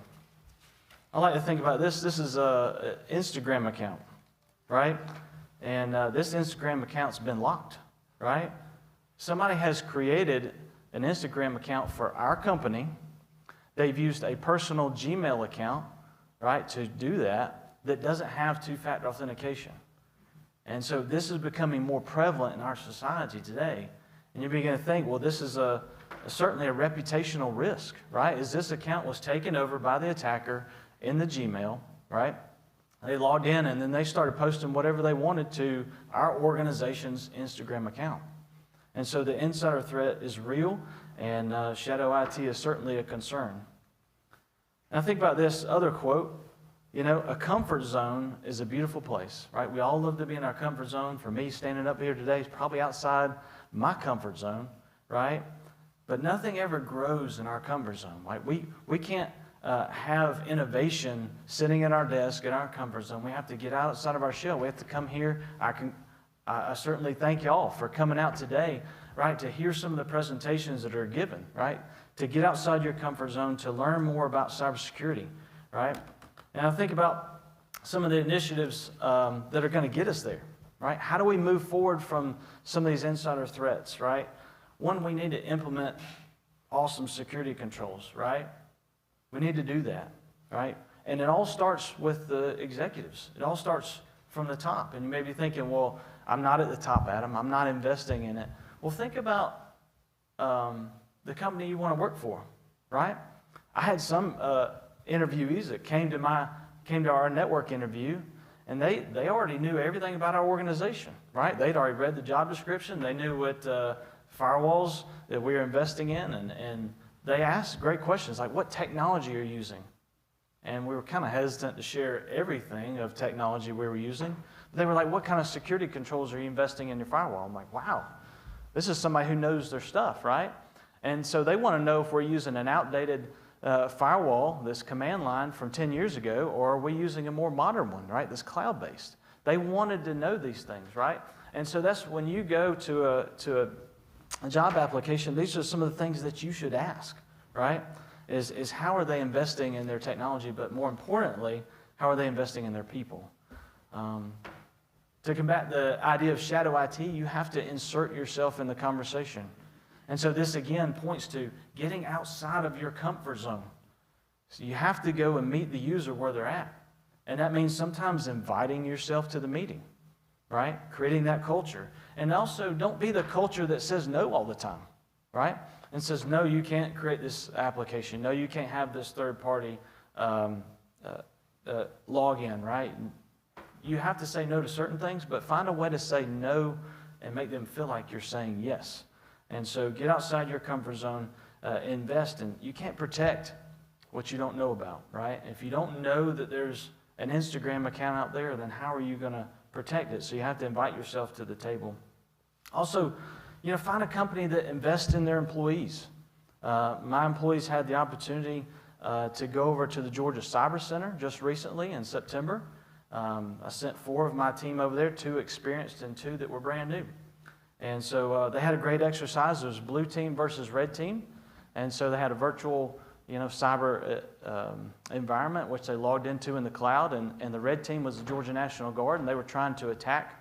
And my team was trying to defend, right? They were trying to use different tools like CrowdStrike and Security Onion to be able to detect those attacks that were coming into the organization.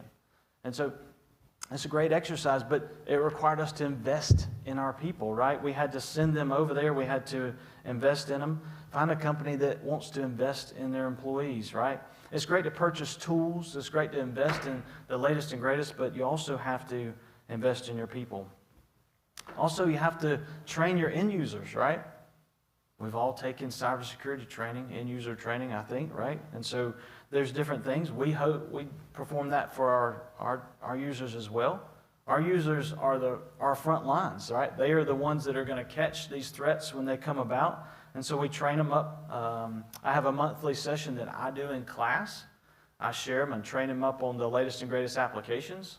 October is no surprise, is Cybersecurity Awareness Month, right? We want to make our users aware about the threats that are out there.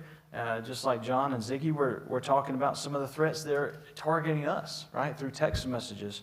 We provide this same training to our end users because it takes a village, right? As our topic kind of alludes to. We also do tabletop exercises. And you may be thinking, well, I don't want to just talk at them. Well, sometimes you have to get out there and have those conversations to really understand, is everybody on your team understanding and performing or thinking this is how we should attack this problem? We have these tabletop exercises with our leadership staff so that they understand how IT is going to respond. We have those tabletop exercises internally. What does that look like, right? And so I love to do this during the interview. If you've ever shown up to us, I'll ask you, all right? Say, you are a help desk person, right? I want you to assume the role of help desk person, and someone has just given you a call, and they've just clicked the link in an email, all right? What do you do? What are your first steps? How do you triage that situation, right? Do you run a scan on their endpoint? Do you tell them, oh, it's fine. If something happens, let me know, right? Then they call back 30 minutes later and they say, hey, I'm getting all these phone calls. People that are in my contacts are saying that I emailed them a link. Then maybe think, oh, what do I need to do now? Like, how is this escalated, right? Is the endpoint secure? Did that scan come back clean, right? How should I progress through the attack kill chain, right? What other applications may have been installed on the endpoint? These are discussions that you can have within your team through a tabletop exercise, right? And then go put it into practice, right? And this is one particular email that my users received just last month. It looks totally legit, right? It came from a person in their contact list that obviously had been hacked, right? They sent the email over. There's a file to click on. It's in the Microsoft environment, right? But even though it looked totally legit, that training paid off.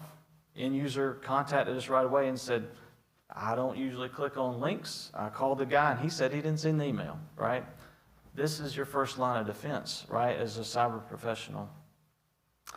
And then next, you got to champion that good behavior. I'm not saying everybody that calls the help desk and says that I got an email and I didn't click on it is worth noteworthy and champion worthy, but there's those times where you'll find yourself, somebody really saved your bacon, right? They didn't click on the link. Maybe they noticed something odd.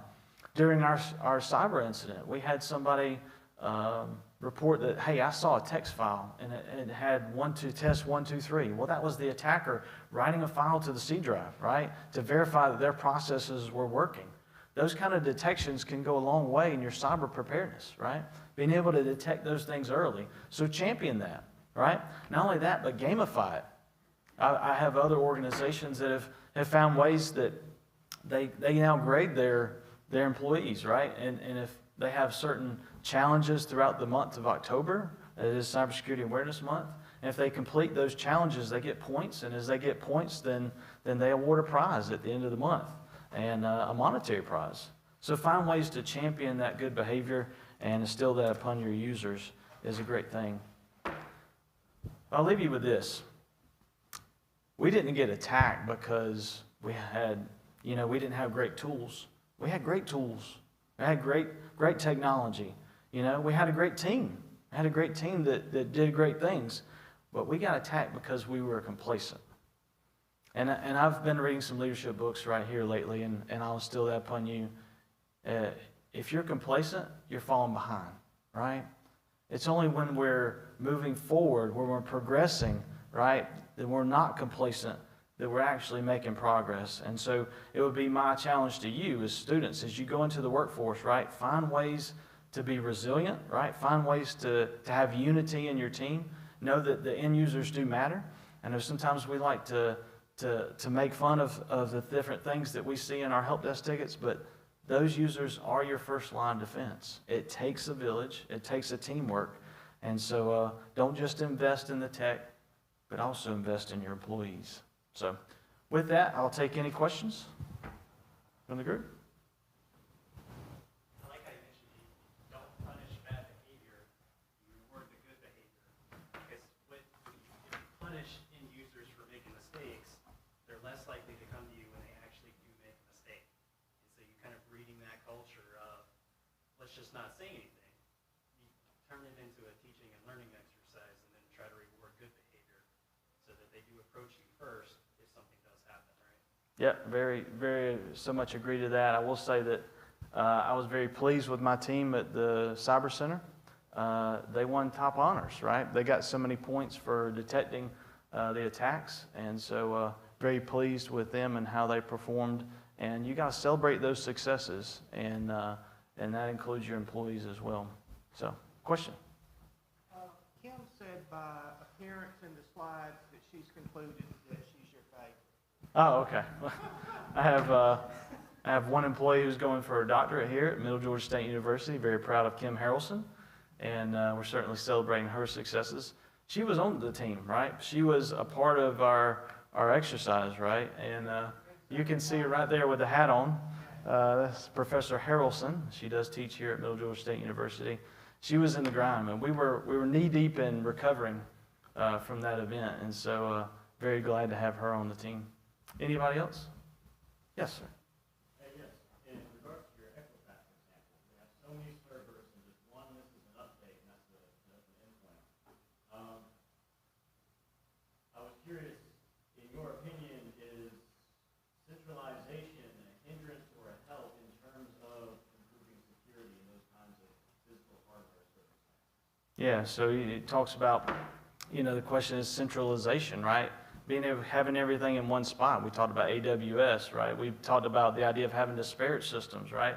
The difficulty in recovering from that. It depends on the attack, right? You think about the CrowdStrike incident.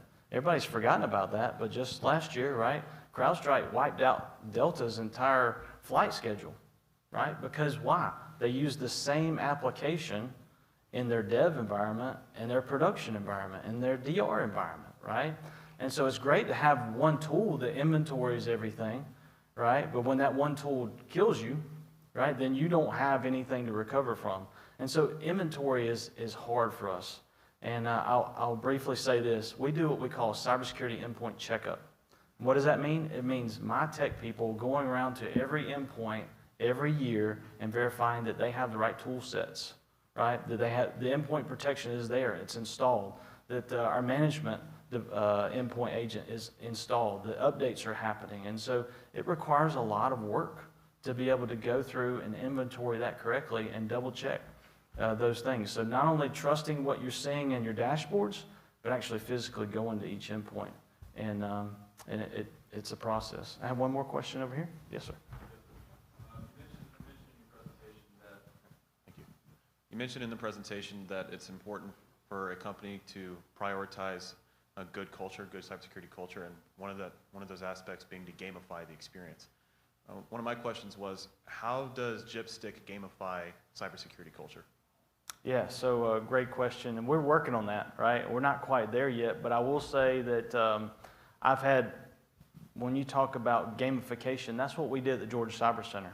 So in a blue team, red team environment, just nuts and bolts real quickly, they got points, 2 points, for every detection that they got. And if they were the first team to get those detections, then they got 2 points. If they were the second team, then they got 1 point. And they also looked at the time span, the time that the attack came in to the time that they detected it, right? So they were able to garner enough points to keep and win, right, the event out of 10 plus teams. For your end users, it's a little different, right? You want to create, and gamification is no different than education space, right? Is being able to not only convey knowledge, but also make sure they understand the knowledge, right? Have them play a game, right, that's involved online, right? And they've been able to get points for that. Lastly, what we are working on is health grades, right? So if culture starts at the top and people only care if their boss cares, then we're giving them health grades for their sections. So, and we want to reward that, right? So the idea is like, are the end users making sure they're clicking the update button, right? Are they taking their cybersecurity training? You know, are they clicking on phishing emails, right? That would negatively impact their score. And we want to give them a health grade, and whoever comes out with the best grade, we're gonna reward. So that's kind of how we're doing it. Yeah. Thank you. All right. Thank you, Mr. Thank y'all. So I was trying to decide what ducky to give you, and I decided that you are ducking beautiful. You are ducking beautiful. Fantastic. Yeah, that's the one that we should go. And these are mine. These are my notes. Well, fantastic. Thank you. Thank you, Alan. All right. Thank you for reminding us that cybersecurity begins with leading by example, and probably just a few touches of coffee along the way. Speaking of coffee, we have about a 10-minute break or so we'll try to get back here about 10:30. The outdoors to the right, where I'm looking, is our coffee and morning little break stuff. So take a minute, stretch your legs. Do remember your phones are probably still on silent though. So be careful about when you come back to put those back on silent if you need to talk to them. And if anybody offers you some sketchy gift cards on the way out the door, probably don't fall for those. So we'll be back in about 10 minutes or so. Or when I start yelling through the microphone.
Well, we got coffee and snacks for a small army, so if on the next break in about another hour, she'll still be there, until supplies last is what I've been telling people. So we brought coffee and snacks for people outside while supplies last, and they made it through the first break, so we're all very excited. So getting back to it, next up we have Mr. Ben Hubbard. His title of his topic is Securing the Grid. Ben is from Flint Energies and literally helps keep the lights on. And so if your lights ever do go out, we know who to start talking to about that. Hold on, I lost my own place in my own notes here. There we go. Aha. Mr. Hubbard has 13 years of experience in systems and network administration, dealing with cybersecurity and compliance in the energy sector. He's also an adjunct instructor and one of those rare IT professionals that can explain complex systems in English. So he's a perfect fit for our conference here, being able to discuss critical infrastructure needs, the power grid, and bringing it all together. So thank you, Mr. Hubbard, for coming up here today and let us know about how your industry works. Thank you.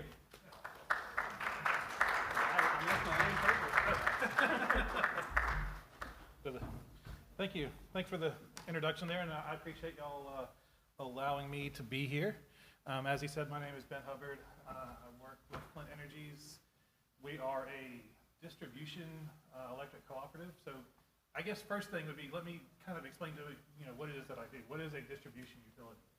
So in the world of the electric industry, there's three actions that happen. First is the generation, and that's going to be your coal or gas-fired plants, your renewables, hydro, solar, nuclear power, the generation of power.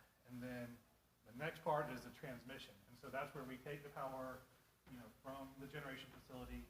These are the high voltage power lines that you see. It's the red light on your left here. The part that's in your pocket. The red light on there. There is a red light on there. Press the button on there. Oh, sorry about that. That's okay. That's my fault. I should have got your mic up so it's painted. Sorry about that. Okay, that does sound different. Sorry. Okay. So yeah, as I was explaining, with electricity, you've got the generation, transmission. Transmission is going to be, the high lines that you see going down the road, the large towers, the very high voltage transmission. And then what we do is distribution. So we take it, we hand it off from the transmission lines and the substations, if you ever see the small areas, and then we step it down to voltages that you can use in your home and business and run through the meter and handle the billing and all of that. So we don't actually do generation or transmission. We buy our power elsewhere and redistribute it. And in Georgia, at least, that seems to be a pretty big model. There's 37 electric co-ops. I don't think any of us do any sort of generation or transmission. There are electric industries, Georgia Power, Southern Company, that do all three, generation, transmission, and distribution. However, we just handle the distribution part. And so what that gives us, there's three major things that we have to consider from cybersecurity.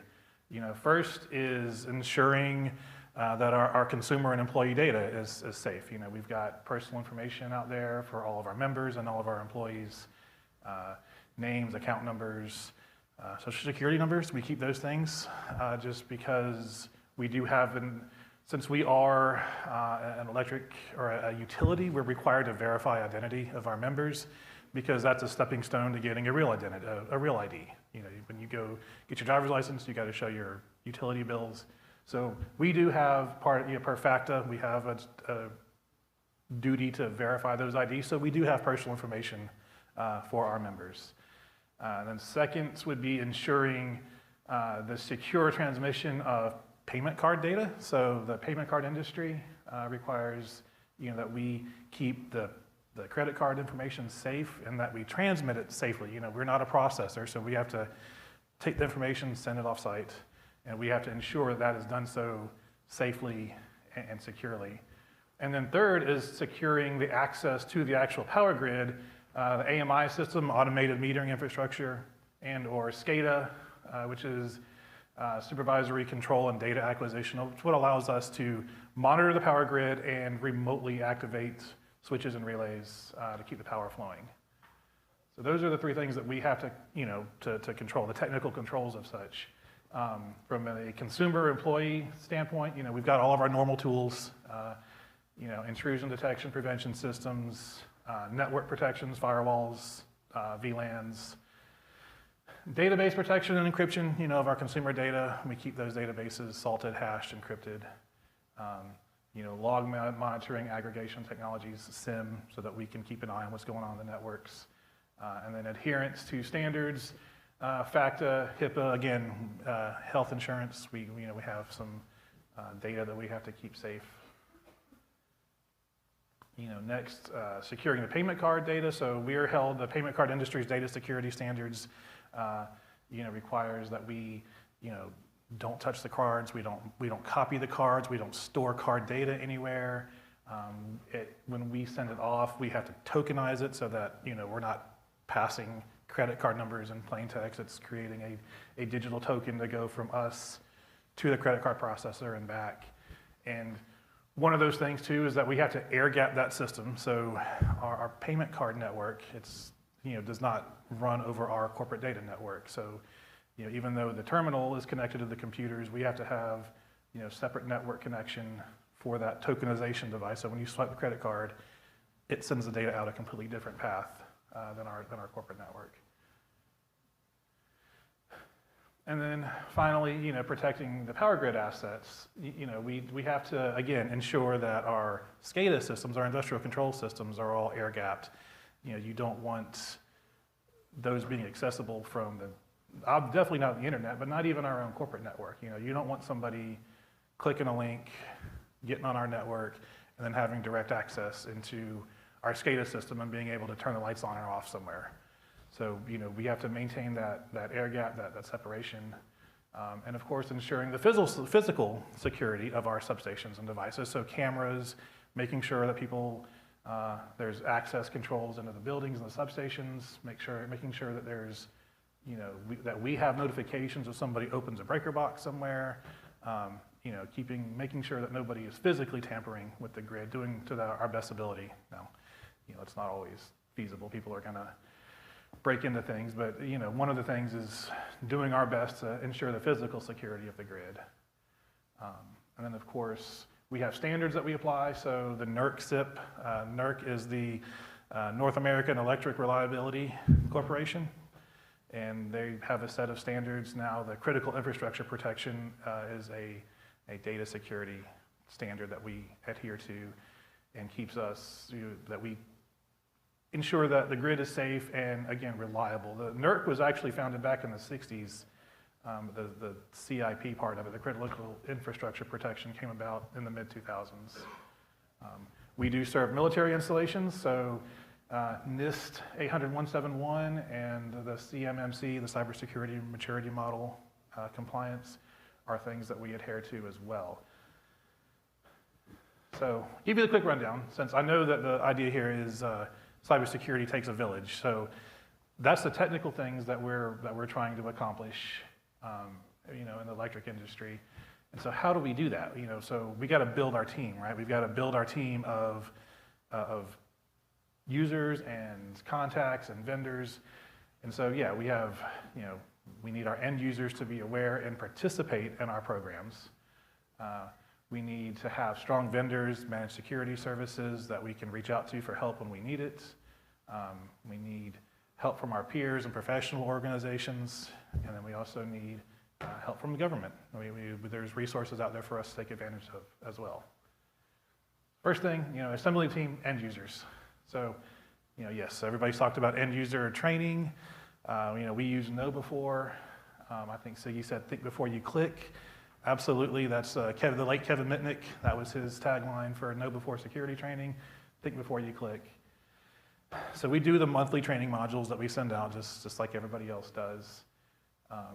But I also try my best to get out there and do event-specific notifications. So this AWS outage, I let everybody know, hey, this is what's going on, our phone systems are down. From what I can tell, it's not a cyber attack, it's not a cyber attack on our systems.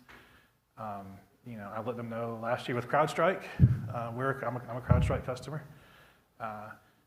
Fortunately, we weren't affected.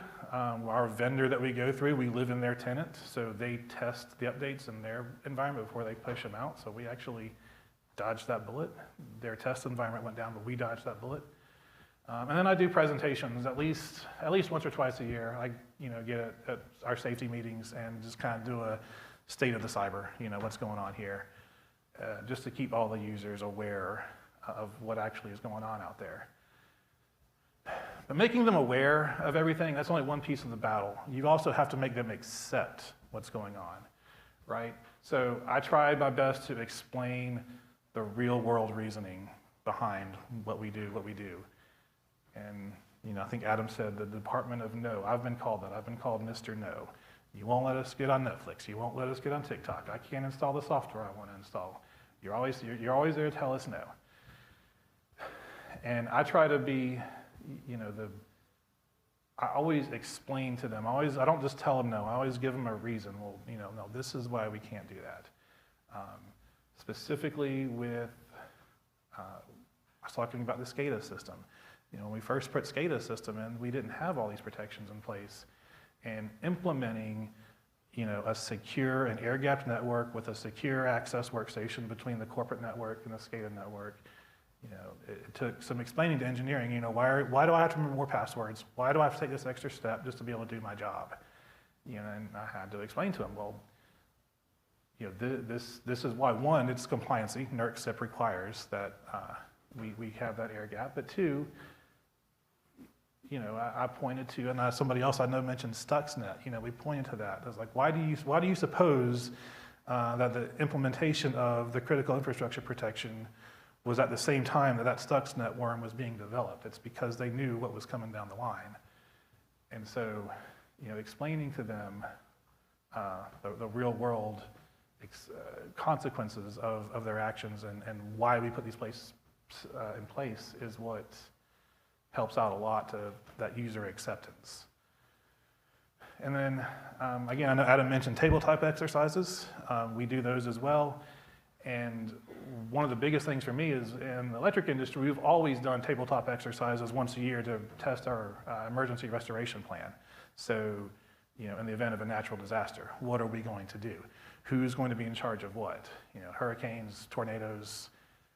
Well, we started doing some cyber ones a few years back, and when I got engineering and executive leadership to realize that a cyber event can be just as disruptive as a natural disaster, and even more so because of the loss of reputation and loss of income due to the fact that we can't bill meters because our systems may be down. It did a lot for that end user acceptance to show them in a tabletop exercise, a real world, what could happen there.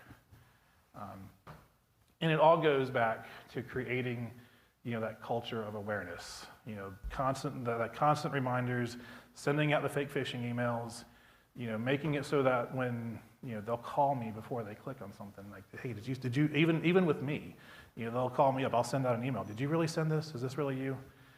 So, cybersecurity is every bit as much a people control, as it is a technical one. We can have all of those things that I mentioned before, firewalls, IPS, IDS, every sort of SIM monitoring application, everything available to the world. But if you don't have your people, if you have your people clicking on links, if you have your people downloading malicious software, throwing those doors wide open, it's not going to do you any good. The second part of the team here is your vendors and your managed security services, right? We're a small shop. I'm the manager of technology infrastructure, but that means, that I'm in charge of the virtual environment, the servers, and all the security there, backups, disaster recovery, endpoint protection. The list goes on. We're a small shop, so we have lots, and so I need other relationships. I can only put so much in, so you've got to have relationships with your EDR, your XDR vendors. Like I said, I mentioned before, I don't have a direct link to somebody at CrowdStrike, but I have a link to somebody that does. It has enough weight to get things done. Same thing with your IDS, IPS vendors, and your SIM vendors. You've got to have somebody on your side that can go to bat for you to help you out with these tools. And then the third piece of that is a security operations center, having a SOC. If you can have a SOC in place, again, I would love to be a SOC engineer. I would love to sit there all day long and do nothing but monitor logs and blue team my network all day long and just sit there and comb through everything. But I don't have the resources for that. So it's amazing to have a SOC as a service. So again, the company that we partner with, I run my EDR through them. I run my network dart trace through them, my network detection system, and they also have a SOC as a service. So they're watching over my shoulder. I get the same alerts they do, but when that alert comes in at 3 in the morning, and I'm asleep, they're watching it, they're protecting it, they're calling me if there's something that, if I get alert fatigue, because these things pick up on there's a lot of false positives, a lot of innocuous behavior. If I get alert fatigue, they're looking over my shoulder, they're gonna call me, hey, you should probably take a closer look at this. That is invaluable. And if you work for a big enough company to have an in-house SOC, that's awesome. But if not, having those relationships, reaching out, having a vendor, if you can get it past, and we're getting into IT management relations, but if you can get it past your executive leadership to have a security operations center watching over your network, that's invaluable. Next part of the team, is your peers and your professional organizations, right? So, I mentioned that I work for an EMC, so 37 EMCs in Georgia. We have an industry-specific one, a national, so the National Rural Electric Cooperative Association. We have an IT community, a listserv. We bounce questions off of each other all the time. And then Georgia, the state of Georgia also has an EMC IT association. And we meet, once or twice a year, all of us IT managers in the state. We get together, we discuss. We provide mutual aid. So again, EMCs, ever since there's been EMCs, we've had mutual aid agreements in place for line restoration. If there's a hurricane that rolls through, like last year when Helene came through and, just kind of wrecked the eastern half of the state, places like Augusta, Rennes, southeast down Brunswick, places that had lost almost all of their power resources, we sent trucks. We sent linemen, we rolled trucks down there, mutual aid, help them out. We're working really hard to extend that into the IT realm as well. So if somebody has a cyber incident, we'll go help them out, they'll come help us out. There's legal ramifications there, we have to have some, what's that, the legal term for it, the hold, the basically not holding us responsible if we mess something up. If we go help somebody out and we make things worse, then we're not being held liable for that. But whatever organization you end up working for, whatever industry you're in, I'm sure that you look for industry-specific organizations so you can have like-minded peers to bounce things off of. And of course, there's national organizations, ISC2, the EC Council, IEEE. All of those put you in contact with other professionals across the globe, really. And then, as I said, earlier, mutual aid affiliations, depending on what industry you're in. And then finally, so government contacts and resources. Of course, we have CISA, Cybersecurity Infrastructure Security Agency. They put out a lot of good awareness, a lot of good information for us. The FBI's IC3, Internet Crime Complaint Center. So that's where you can go to report suspected internet crimes and whatnot. And a smaller piece of that is InfraGard. So I'm part of the Atlanta chapter of InfraGard, and it's a coalition of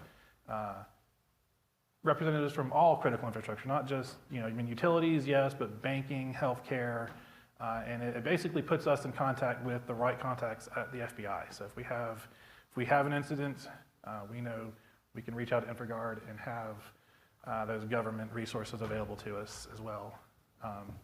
The ISACs, the Information Sharing and Analysis Centers, there's not technically government agencies, but they operate under the authority of the Cybersecurity Information Sharing Act of 2015. It's another CISA acronym, but they operate under that authority. And so there's the EISAC that I'm a part of, electricity, but they make them for a ton of other organizations. And then, of course, have your local law enforcement contacts, right? Like, be sure just for things such as localized attack, somebody breaking into your systems, or breaking into your buildings to tamper with your systems, having those on contact for you. But that is all that I have, unless there are any questions. Yes? You said that your testing environment noticed the hack. You said that your testing environment had noticed a hack and it saved the larger source of your servers. Is there an apparatus between these industry-specific organizations for quick communication when things like that happen? Ordinarily, I would think so, yes. So with the CrowdStrike incident, it wasn't necessarily a hack. They had just pushed the wrong code, right? So they pushed an incomplete package that they hadn't tested into production, and it blue screened every Windows system that it touched. So the MSSP that we run through, they're a CrowdStrike customer, and we operate within their tenant. And so we're like a sub-customer, and so they push the updates to their test system first and realize that it blue screened their test environment. So they did not push those out to their customers. A lot of people like Delta, Delta had, I'm sure, their own team that had CrowdStrike on auto update, and of course it updated and took everything down. So, but yes, having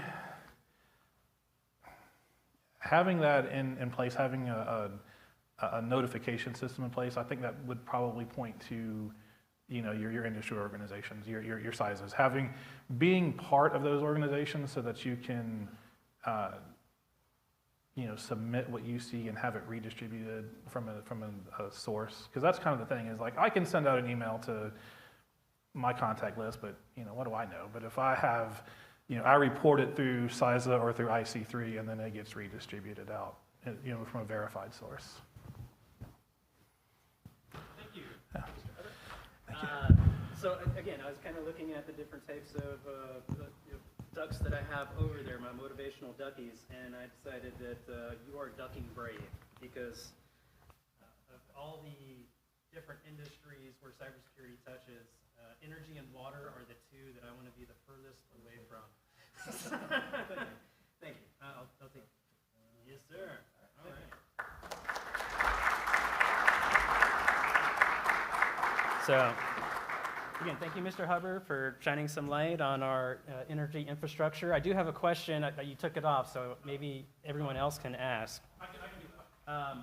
What is the biggest battery in the state of Georgia? Do you know the answer? And I will tell you, if those of you who are trying to figure out on ChatGPT, it is wrong, unless it updated itself based on what I know from a friend at Oglethorpe Power. Anybody got a guess? Anybody have a guess?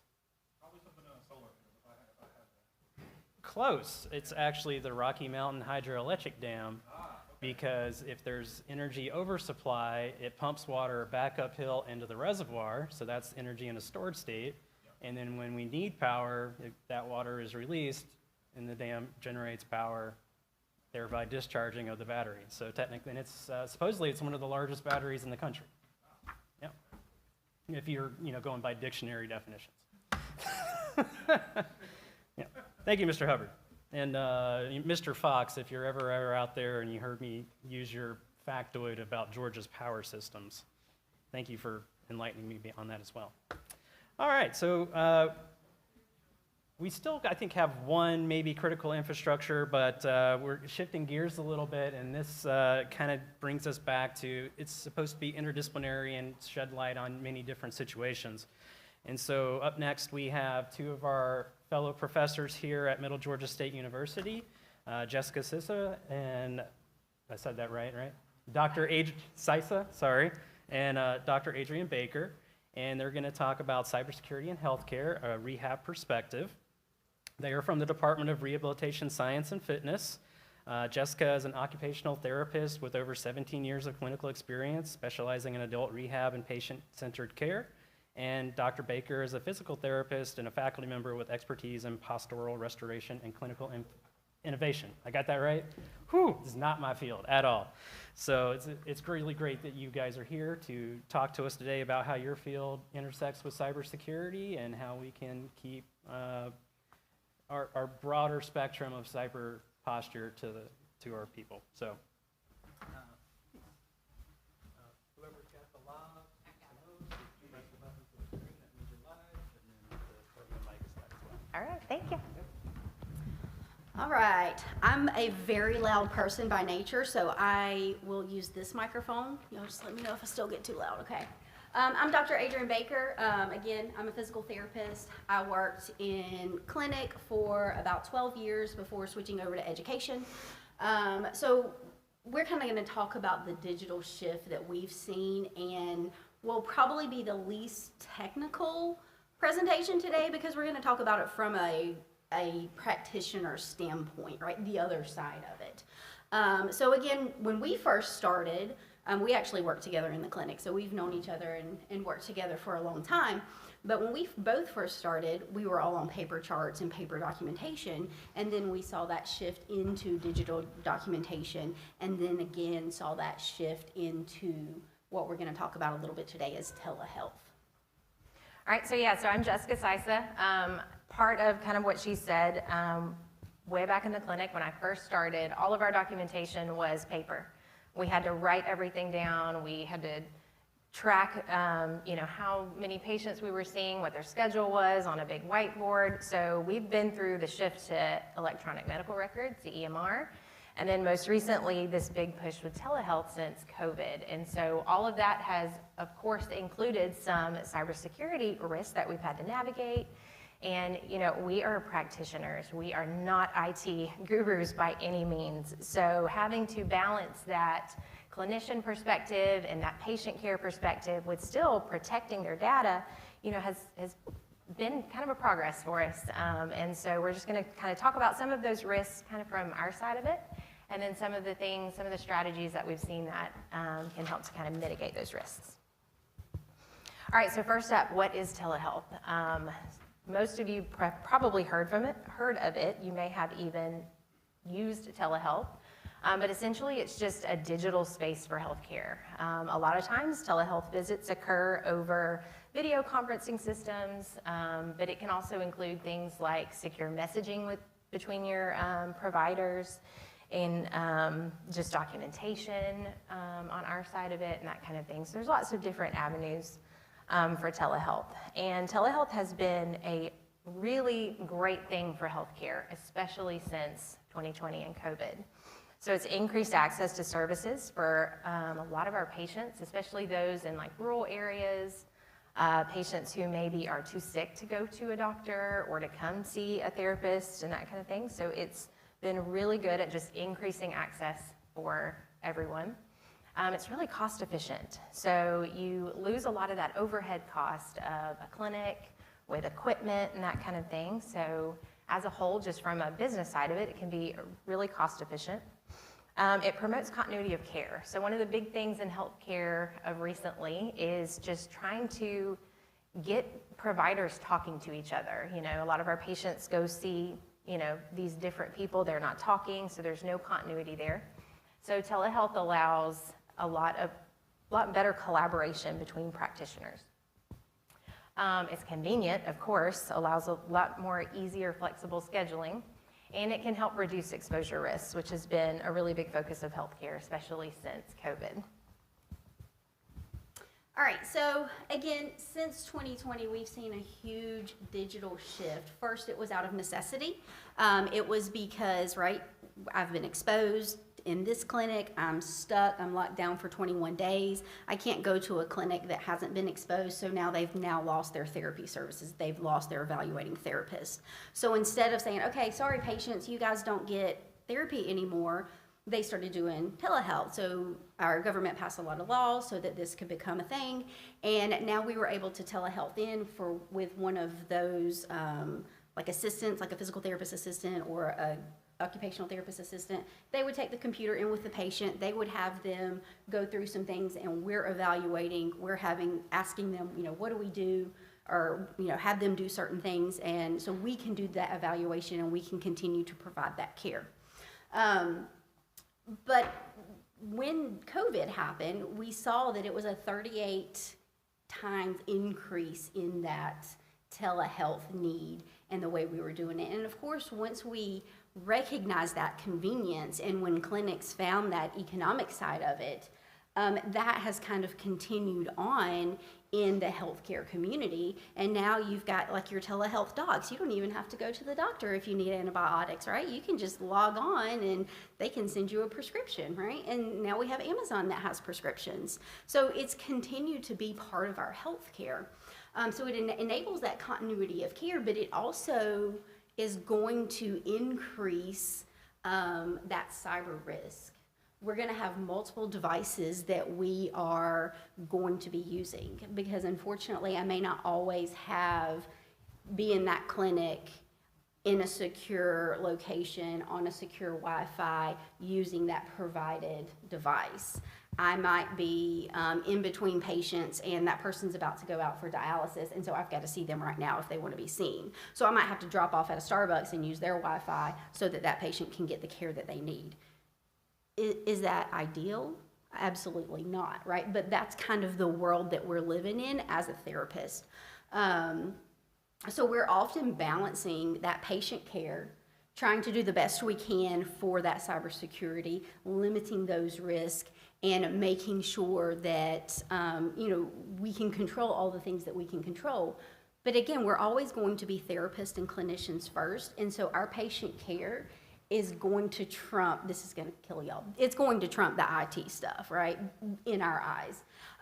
And so those cybersecurities, those responsibilities are put onto us, and we may not always have an IT department in that facility. If I'm in a tiny little rural area, they're not going to have an IT department. I'm going to have a 1-800 number that I'm going to have to call, and then someone's going to have to call me back, and by the time they call me back, that session's over with. And so now I've already seen my patient, but I may not have, been able to document, or I may not have been able to, get everything down that I should have been able to get down. So some of the things as a clinician, we have to have a lot of forethought in the planning when we are using telehealth and when we are using this digital shift. And a lot of that is trying our best to control the environment, right? Not getting stuck at the Starbucks having to use their Wi-Fi, because we know that's not secure and that's not what we want to do. But we know that we will be utilizing diverse spaces. We're not always going to be able to use that perfect space, right? We may have it set up, but we may be caught at home. We may be caught in between houses if we are an at-home therapist. So we want to make sure that if at all possible, we can control that environment. We do have a place at the clinic. We do have a place at home that is private, that doesn't have the distractions, that doesn't have all of the noise that would be out in the open. And we also want to just mitigate the risk. We want to try to make sure that we are on a secure Wi-Fi. We want to make sure that we are not device sharing if possible. But again, if I'm a PRN therapist now since I teach full-time, so PRN just means I go in and work at a clinic as needed. I may work 4 hours that whole month. They're not going to have a laptop just for me for 4 hours a month. So I have to go in and use someone else's laptop. And then if the full staff is there, I'm going to have to wait until they're done. So then I'm on the clock waiting for 2 hours for a computer, or I bring mine from home. right? And so then if I'm using my personal device, I'm the one that's got to be responsible for making sure it's up to date on antivirus, that all of the privacy measures and the security measures on my device are up to date. Again, so that puts more responsibility on me as the clinician, the non-IT person. The other thing is we've got to make sure that we are setting up our environment so we minimize eavesdropping. Patients are nosy, right? So if I have Miss Myrtle in the background, she's going to be trying to see what Miss Jane's doing on my device. And so I have to make sure that I have an environment where Miss Myrtle can't hear what's going on with my session with Miss Jane, or vice versa, right? So I want to try to minimize that eavesdropping in that facility or in that environment as much as possible. And also, when at all possible, have that encryption. Again, if I'm using a personal device, if I'm on a different network, sometimes that's difficult, but we always want to make sure that we are trying to pre-plan, have the forethought that we can set up these things as best as possible. All right, so some human factors as well, because we know it's not just about the environment, right? You've got a big human component to maintaining security measures with digital data. So in healthcare, we talk about human factors as things like a person's cognition, their ability to think, their behaviors that they do, their habits, all the things like that. So considering kind of holistically all of that, there are some commonalities with healthcare providers that just inherently increase cybersecurity risks. So one of the biggest ones, in my opinion, is just the cognitive overload.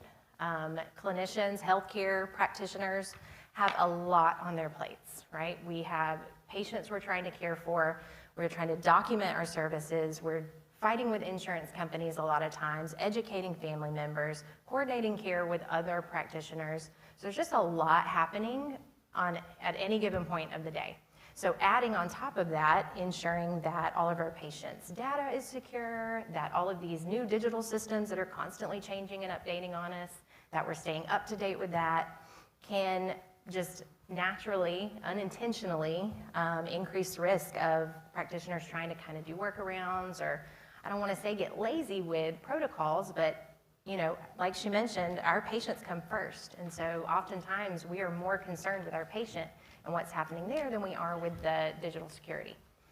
Usability constraints is another one. So similar to that, we tend to get a little frustrated sometimes with the security measures that are put in place, right?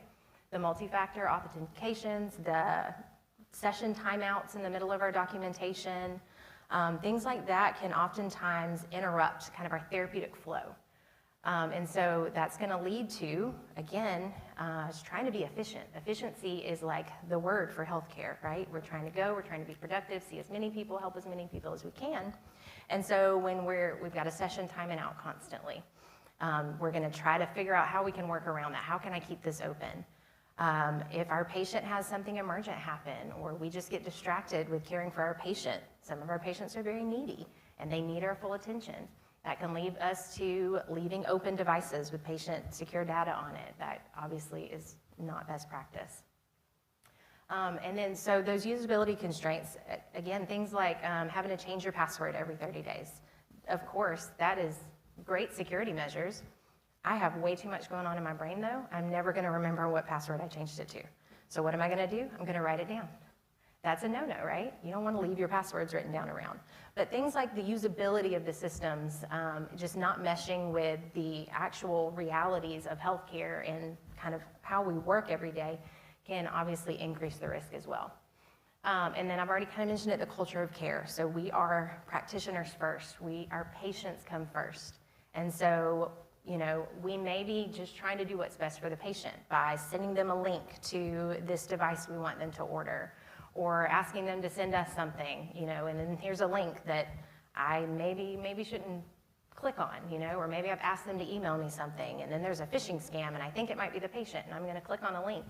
So that kind of unintentionally opens the door as well to security risks. And then some other common just cybersecurity practitioner risks are things like she mentioned, using our personal devices. So not having enough computers for patients who have to do all this digital documentation every day can lead to, device sharing. It can lead to even password and login sharing, that kind of thing. Joining sessions via unsecure public networks, she's already talked about. Leaving patient charts open while we're multitasking and getting distracted with our patients. That's a big no-no, of course. Overtrusting AI-based documentation tools. So AI is here, right? It's not going anywhere. And it is integrating itself right on into healthcare as well. So that is going to be great for efficiency, but in addition to, us over-trusting and over-relying on it, which can cause documentation errors or inaccurate documentation, we also have to trust that the data that's being stored with those AI tools is safe, right? And because it's got our patient data in it as well. And then the last one is just digital fatigue and burnout. Burnout is a kind of hot topic, right, in healthcare as well, especially since the pandemic. And with all of the things on our plates, here we are in healthcare, in academia now, and out of healthcare. So we're kind of two examples of that. But just that all that everyone has on their plates in healthcare can lead to that burnout, and then constantly in front of a screen, constantly having to figure out all these different systems that they're changing and throwing at us all the time. That can lead to just burnout overall, which can increase security risks as well. So kind of going in on that digital fatigue and burnout, we've all had one of those office days where we have to be at our computer all the time, right? We have to be on our computer for multiple hours. And at the end of the day, we feel wrecked. Like it's worse than being physically active. And so that mental fatigue, the constant sliding of the screen, the inputs of emails, the input of different notifications, right? That's going to burn us out. That's going to lead to that digital fatigue.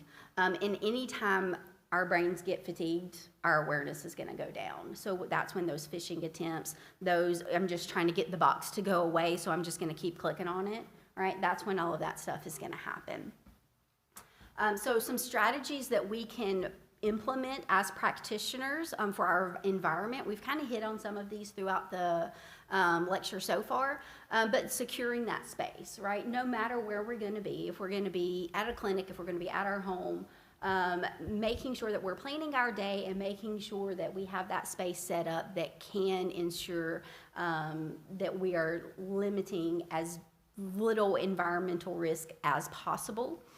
We want to also make sure that we're using HIPAA compliant platforms and not just quickly get on like a Zoom call that isn't, or a FaceTime call, right? To get on with that patient really quick because I can't get the healthcare Zoom to work or my platform-based thing to work, right? Making sure that everything is password protected, that we are using secure Wi-Fi, and that even though we have to change our password every 30 days, which is basically every time I go to this clinic, that I'm still trying to keep up with those passwords and not writing them down and leaving it in a note card right under your keyboard because that's not a good spot. And then we also, the biggest thing is educating our practitioners, right? Here in academia, we get cybersecurity education annually. As a healthcare provider, maybe not. And so we want to make sure that we just teach clinicians how to protect themselves and how to protect their patients, and just to simplify that workflow. Digital hygiene. Digital hygiene is going to be just like regular hygiene, right? We don't think about brushing our teeth. We don't think about bathing our bodies. We just do it, right? And we want to think about digital hygiene the same way. We shouldn't have to think about creating strong passwords. We shouldn't have to think about secure Wi-Fi's, encryptions, using good platforms. We want to make it a habit and just be able to go through and do it automatically. So even when we're fatigued, even when we're distracted, those things become automatic to us. All right, so some other just strategies for practitioner cyber wellness are things kind of like she mentioned with the digital hygiene, so combining security and self-care. So we talked about healthcare practitioners being just that cognitive overload and digital fatigue, so making sure we're managing stress and that kind of thing can help to reduce those errors, those unintentional errors from just being tired or just being too busy or having too much on your plate. So regularly reviewing those cyber hygiene habits. Regulating screen time and embedding kind of micro breaks from your screen can help you to not have that digital fatigue and not try to just click through so fast just to get it over with, right? scheduling digital resets, so password renewals, which is a pretty common thing. Making sure your device is updated is important as well. And then one of the biggest ones is advocating for manageable systems. So in healthcare, we've got a lot of systems we're navigating. And so making sure that maybe our IT department that is implementing these policies and implementing these practices to keep the data secure, they understand what's working and what's not working for us, what we're able to figure out a workaround that we shouldn't, and things like that. So just advocating for things that work and are realistic and able to be used in the healthcare clinic. So then just some takeaways, just to kind of bring it all home. So telehealth is great, and telehealth is here, and it's not going anywhere, right? So it has increased access for a lot of patients to receive services across the board, not just therapy like we do. But with that, you have to consider all of those environmental and human factors that increase those security risks with all this new digital stuff we've got out, right? So clinicians' fatigue, all the multitasking we do, that has to be managed and has to be considered. And then, just as healthcare practitioners, we need to remember that just like we care for our patients and we protect our patients, we also need to protect their data. And that is mostly digital now. And so it is part of our job. And so educating healthcare practitioners, more than just the little annual that we just click through and nobody pays attention to it type thing, right? So increasing that is going to be important. Yeah. All right. Anyone have any questions? Yes, sir. Because y'all have seen the change from physical documents to digital forms. I know on physical documents, nurses will take little notes in the margins, associate different information to other information based on where it is on the paper. Have you seen in the culture of data collection and diagnosis a change or any loss from going from those physical documents to a digital form? Yes. So when you're working within a digital evaluation, you're limited a lot of times to a drop-down box, a click, a check. You may have a little box where you can write a couple of sentences to be detailed. Whereas if I have an open form and I'm free to express my whole evaluation of that patient, I can give a much better individualized assessment and evaluation of that patient versus that standard form. And I will say that's changed too. When everything first shifted, it was all just like, okay, what I wrote on the paper, now I write a type in a box. And then AI started coming out and they started, getting a little more fancy with the systems that we're using. And so it started being able to connect things. Okay, you said this here, so here's probably some options that are accurate for this assessment as well. Then that kind of got limited to where at times we couldn't elaborate on things. And I'm like, well, it's neither of these, right? A lot of times patients are, not a lot of times, every time, a patient's not black and white. Things are not textbook. And so needing to have that ability to elaborate on things or have just that final say, like goal writing, for example. In therapists, when you come and you see a therapist, you have goals that you're working towards. At one point, based on what we clicked on the assessment of the patient, it would basically say, these are your goals. Well, what if that wasn't relevant for that patient? So it has started to get more, yes, a little more freeform where you have the option of those kind of AI predictors, prediction tools and that kind of thing, but also allowing kind of the therapist to have the final say. Did that answer your question? Okay. So I've been giving all the speakers various rubber duckies, motivational rubber duckies. And honestly, you guys are the most brave because you have stepped out of your comfort zone to come and talk to us today, and I'm sure you were very scared. So I brought one of you are ducking awesome, and one of you are ducking amazing. Love it. And I have some you are ducking braves too, and I was like, I can't give them all that. So I was a little, I didn't know which ones to bring. Love it. You did good. Thank you. Thank you. Thank you, guys.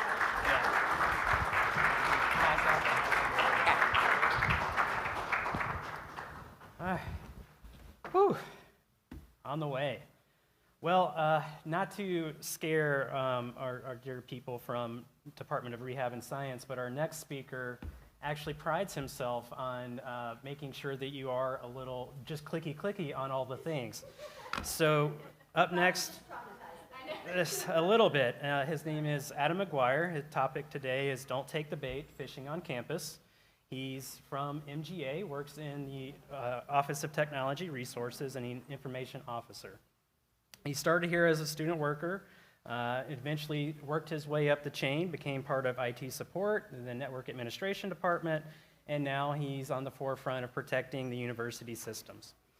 He's passionate about cybersecurity and runs our campus-wide phishing campaigns. So if you are faculty, staff, and have not clicked on one of his links, you want him to click on the link, or you want him to not click on the link? I want him to click fish alert button. Yes, there's a fish alert button. That's what we should be clicking. So he has fooled a couple of us, but he's got a presentation today to kind of talk about what he does. Adam?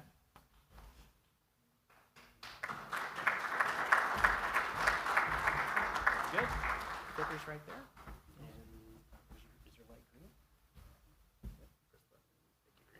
Good. All right, can everybody hear me? Excellent. So like you said, I'm Adam McGuire. I'm an information security officer here. So my job is to educate people on cybersecurity and try to prevent people from clicking on phishing emails primarily.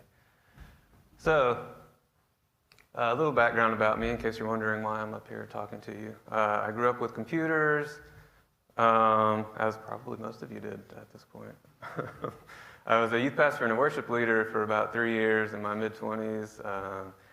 And then I decided to come back to school for IT, and shortly after doing that, I became a student worker here in tech support. And then I was an IT intern at the U.S. District Court downtown. I was a system support specialist after that, network administrator, and now I'm the information security officer here. So some of my earliest memories include a room-sized computer and playing video games at a company my dad worked for. I remember one time when I was very small, he gave me the joy of pulling cables through a ceiling. Definitely not so he didn't have to, it was so I could have fun, I'm sure. I remember installing and upgrading OSs for some of his private LLC clients back when it was, put in a floppy disk, wait a few hours, put in the next floppy disk. So that was fun. And then I had an old laptop that came with DOS, no mouse, but I upgraded it to Windows 95, got a PS2 mouse, and was able to play Doom with it, so that was pretty awesome. So being a youth pastor and worship leader, there were some good aspects and there were some bad aspects. I enjoyed singing and playing guitar, instilling hope in the troubled youth. Most of the youth that I pastored were from broken homes, so it was good to kind of uplift those kind of people. One thing I did not enjoy about that was one evening I was driving home a bunch of the youth on the church bus, and one of the girls decided to convince one of the boys to push a safety pin through his lip so that he could put her lip piercing in there, and I was not too happy about that. And then one of the reasons I left and decided to go into IT is because one of the fellow ministers in the area I was talking to, and he said, if you can be happy doing anything else, you might not be called to this ministry. And I can tell you, I'm happy in IT. So yeah, then I was an intern, or a student worker here, where I connected VCon classes, D-band hard drives, which is a big thing for a long time, and now it's a little bit different because of SSDs. Image classroom PCs, and then at the same time as I was a student worker, about 6 months of that time, I was the first IT intern at the U.S. District Court downtown, which was a really fun job. I discovered virtual desktop infrastructure, which can be very slow on peripherals. I also D-band hard drives there. And there was one time one of the U.S. Marshals came into my office asking me for a USB cable. And I said, well, what kind of USB cable do you need? And he said, the regular kind. So I took him to the storage room and showed him a few different options. And he said, I don't think any of these will work. And I said, well, what are you trying to do? He said, I'm trying to connect my laptop up to a TV in the courtroom so I can present some evidence. And I was like, okay, you don't need a USB cable. So I think he ended up needing a display port to HDMI or something like that. Anyway, and then shortly after that internship ended, I was promoted to a full-time system support specialist here on campus, and unfortunately that meant I had to work on printers. After a couple of years of that, I moved up to be a network administrator here, where I set up the first environmental monitoring system, replaced dozens of switches, maybe over 100 switches at this point. It was a lot. Set up the Teams phone system, which it became a legal necessity that we have location integration in those phones, so that anytime you pick up that phone and dial 911, they have an exact location down to the office. Learned about high availability clusters, domain controllers, DHCP, DNS, ACLs, hunting MAC addresses, mid-walking for SNMP information. It was a good foundation for what I would be doing now, which is information security, where I deal with a lot of phishing emails.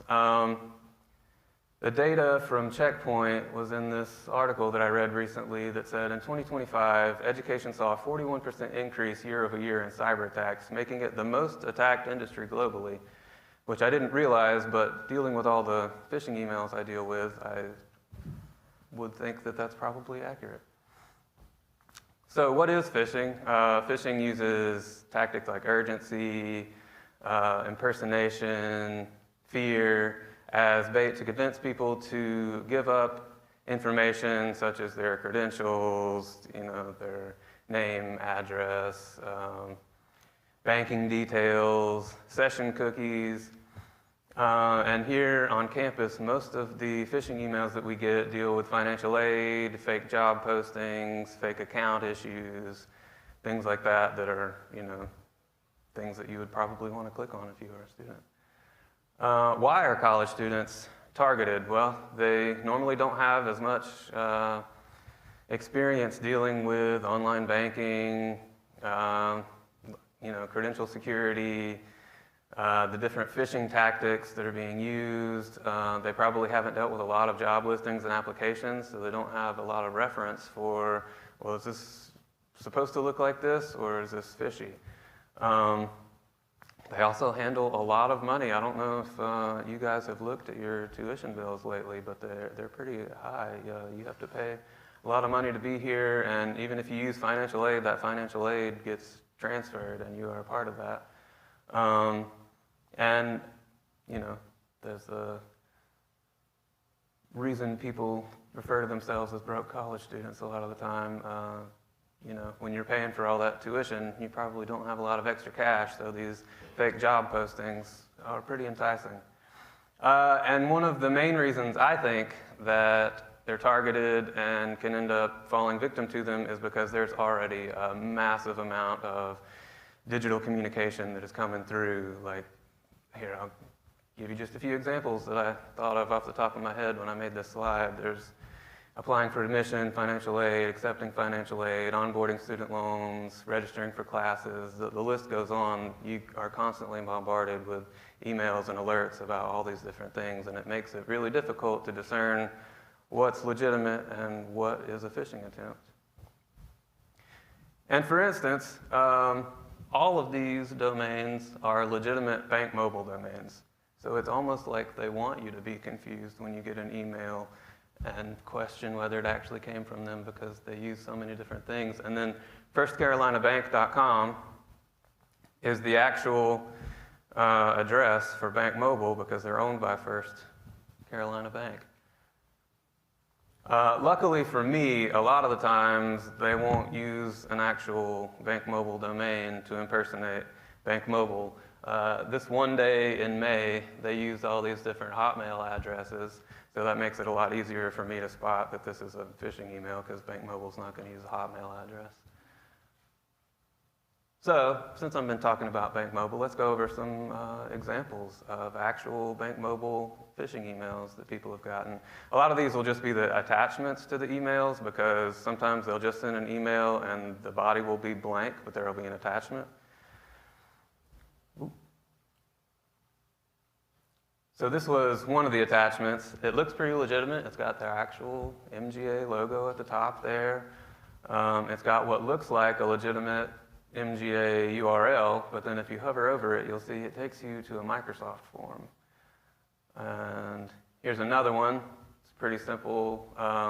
Bank Mobile at the top, although this time it says financial aid at the bottom, which is interesting. Is it Bank Mobile or is it financial aid? Also takes you a Microsoft form, and this is what that form actually looks like. And I think they did a pretty good job of making it look like it's Bank Mobile. They, copied the logo. They've got some of the Bank Mobile coloring down here. But then if you notice, it's a bit strange that they're asking you to fill out some interesting pieces of information in this form, like why would they need a former university email address and password? It's a bit strange. Why would they need your email and password in a form to begin with?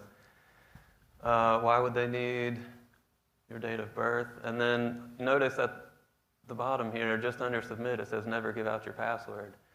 So never give out your password, but it says it's protected by IT admin, so you're probably fine. That's a joke. Please don't actually submit your password. So this is just a different forms platform that they used. So instead of Google Forms or Microsoft Forms, they use this forms.app. And in this one, you'll see they didn't use a fake URL. It just says refund/verification portal. But if you hover over it, you can see it's forms.app. And that one looks like this.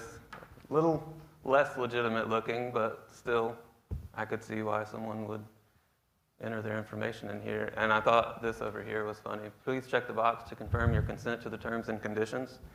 But there are no terms and conditions. So here's Netlify, which is yet another forms platform. And I think they cycle through them because different ones will take longer to shut them down once they realize they're actually being used for phishing. Again, they just copied and pasted the Bank Mobile logo. It looks pretty legitimate. Although if you look carefully, it's not actually from IT admin. It's from rxa091@gmail.com. So that's a clue. And then at the bottom, again, it says financial aid office instead of Bank Mobile. And that's what this form looks like. They copied and pasted the logo. They've got this, your funds are waiting for you. That looks pretty enticing. I might be wanting to fill this out. And then yet another forms platform that they used, JotForm. So sometimes the email will be blank. Sometimes it'll just have this link to the JotForm, and then sometimes it'll have this. And if it says they've got, $9,860 for me, I might not look as carefully at what it's saying. And I thought this one was pretty interesting because it's got a different page for each field that you fill out. But then again, they want you to enter your password. And they use pass_word instead of the full word password, because if they use the full word password, it would be taken down because that's obviously phishing, and you're not supposed to ask for passwords in forms. So this one, they used a phishing kit, and they actually copied the Bank Mobile front page from a few months ago. But again, you can see if you look carefully at the actual address it came from, it's Gmail. And then they didn't bother to put the HTTPS in there. But if you copy it into a web browser, normally it's going to fill that out for you. And this is what it takes you to. And this is actually, or previously was, the cover of the Bank Mobile website. But if you notice, hms.ru.com is not one of those legitimate domains that they use. And if you actually enter your credentials in here, they're sent to a Telegram chat, so they immediately get your username and password. And one thing that I've noticed on these copies of web pages is if you click on any of the links, most of the time they don't bother to copy the links, but what they will do is they'll take you to the legitimate site. So now it gives it even more of an air of legitimacy because you clicked on it, and First Carolina Bank is actually the Bank Mobile website. So you clicked on a link, that's the actual privacy policy for Bank Mobile. It becomes even more difficult to tell. So let me go over a few of the job offer phishings. This one, I feel like most people would be able to recognize that that's not a legitimate job offer. But it does, appeal to your sense of compassion. You want to help people with whatever the ongoing situation in California was through the Red Cross. You also probably want $750 weekly for a part-time position. But you might not want to email Deborah Collins 1900@gmail.com about that position. And then, just like with the bank mobile phishing, they'll use Google Forms. And one thing I want to point out is anytime that you're looking at these, if you just slow down a little bit and read through them, you'll kind of notice like that first paragraph doesn't actually make sense. So that should be a sign that you should be careful. The successful candidate, other departments, it's a great opportunity for students to earn money.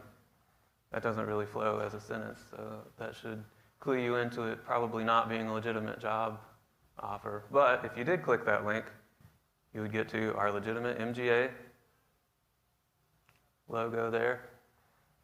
But then again, once you get in here, you've been offered a job opportunity at the NAL convenience of your home or school, which ye serve as a gateway to pay all expenses. It doesn't really hold up. If someone's offering you $300 a week, you would probably expect them to be able to form a cohesive sentence. And you'll notice in this one, it doesn't actually ask you for your username and password, but it does ask for a lot of personal information that they can use to do a further phishing campaign that's more targeted to all the people who actually answered these forms. And there's another very similar one, except for they forgot to change the logo, so this one says UNC Greensboro. They did clean up that first paragraph a little bit, though. It makes a little more sense.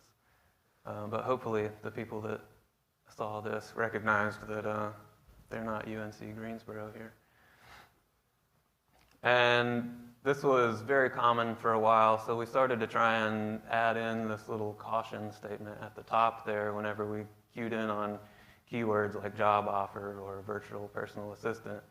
So when you see stuff like this, reach out to Career Services. If you want a job, Career Services can help you find one, but you probably don't want to answer one of these sketchy positions.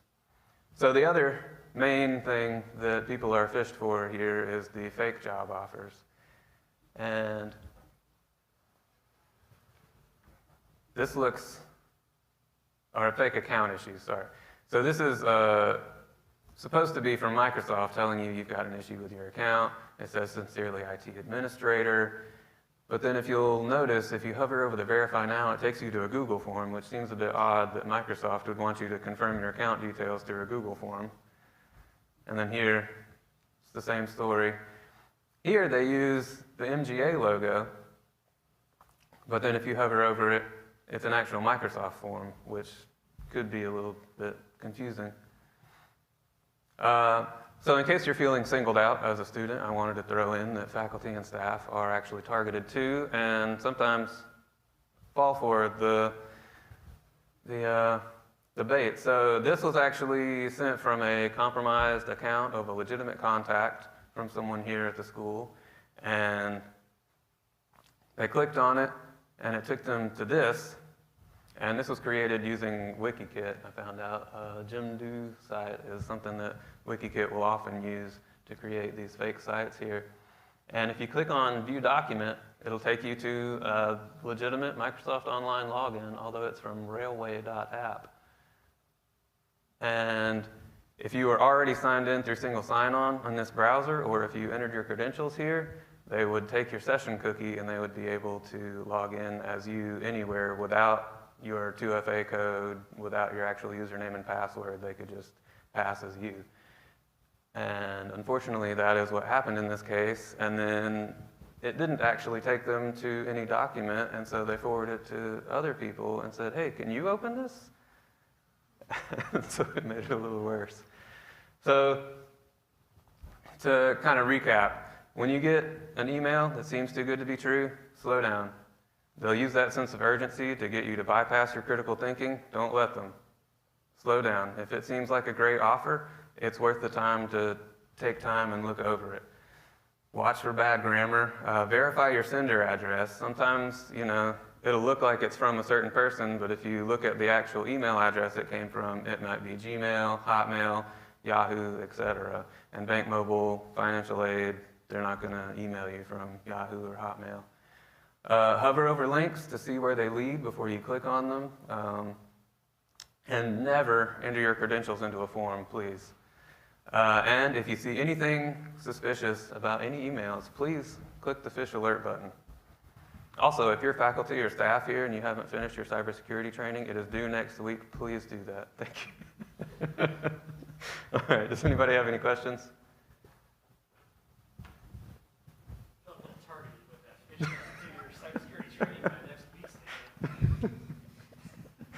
Have you noticed any large risk from just simply opening the document itself and not even entering credentials in the forms? Not often, no. There are cases where they will gather certain information about like what browser you're using, what kind of PC you're on, your IP address, and they may use that to try and target you, but I haven't seen anyone actually compromise their device or anything like that just from opening the attachment. Yeah?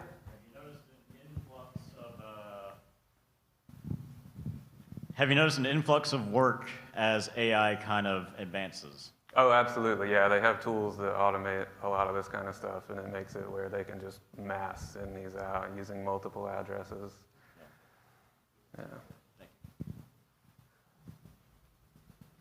Awesome. Well, thank you very much. Thank you, Mr. McGuire. So, if I'm not mistaken, you're one of 2 cybersecurity people we have securing 8,000 plus students, 800 plus faculty. Would you agree that you are ducking enough? Is this the proper? I hope so. Thank you. Yeah, thank you. Yep. All right, thank you, Mr. McGuire, for helping keep our campus secure, and I will get to my cybersecurity training. You said in the next week and a half, right? So still got some time. All right.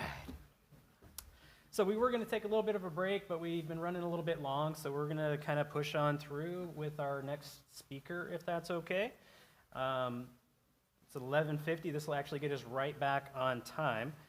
And our next speaker is someone that I've known for probably about 20 years. His name is William Harp. He's from Macon, but then also works for Jones County. He's a little bit nervous, so let's make sure we give him a nice warm welcome. And he's going to talk to us today about the cybersecurity challenges that are facing rural Georgia. Mr. Harp is actually a graduate of what was then known as Macon State College, back around the time that I was also at Macon State College. And as we were talking, getting ready for our presentation, or his presentation rather, should I say, it was kind of nice reiterating the professors that I had in my past too. So we got to talk about Bob Dixon and Gary Rogers and taking Linux and Windows admin, which are still classes we offer today. Different professors, of course, but how much has Linux changed in the past 20 years? Who knows? Mr. Harp is with Jones County. He's been running the IT operations there since 2009, and previously started working a few years before that.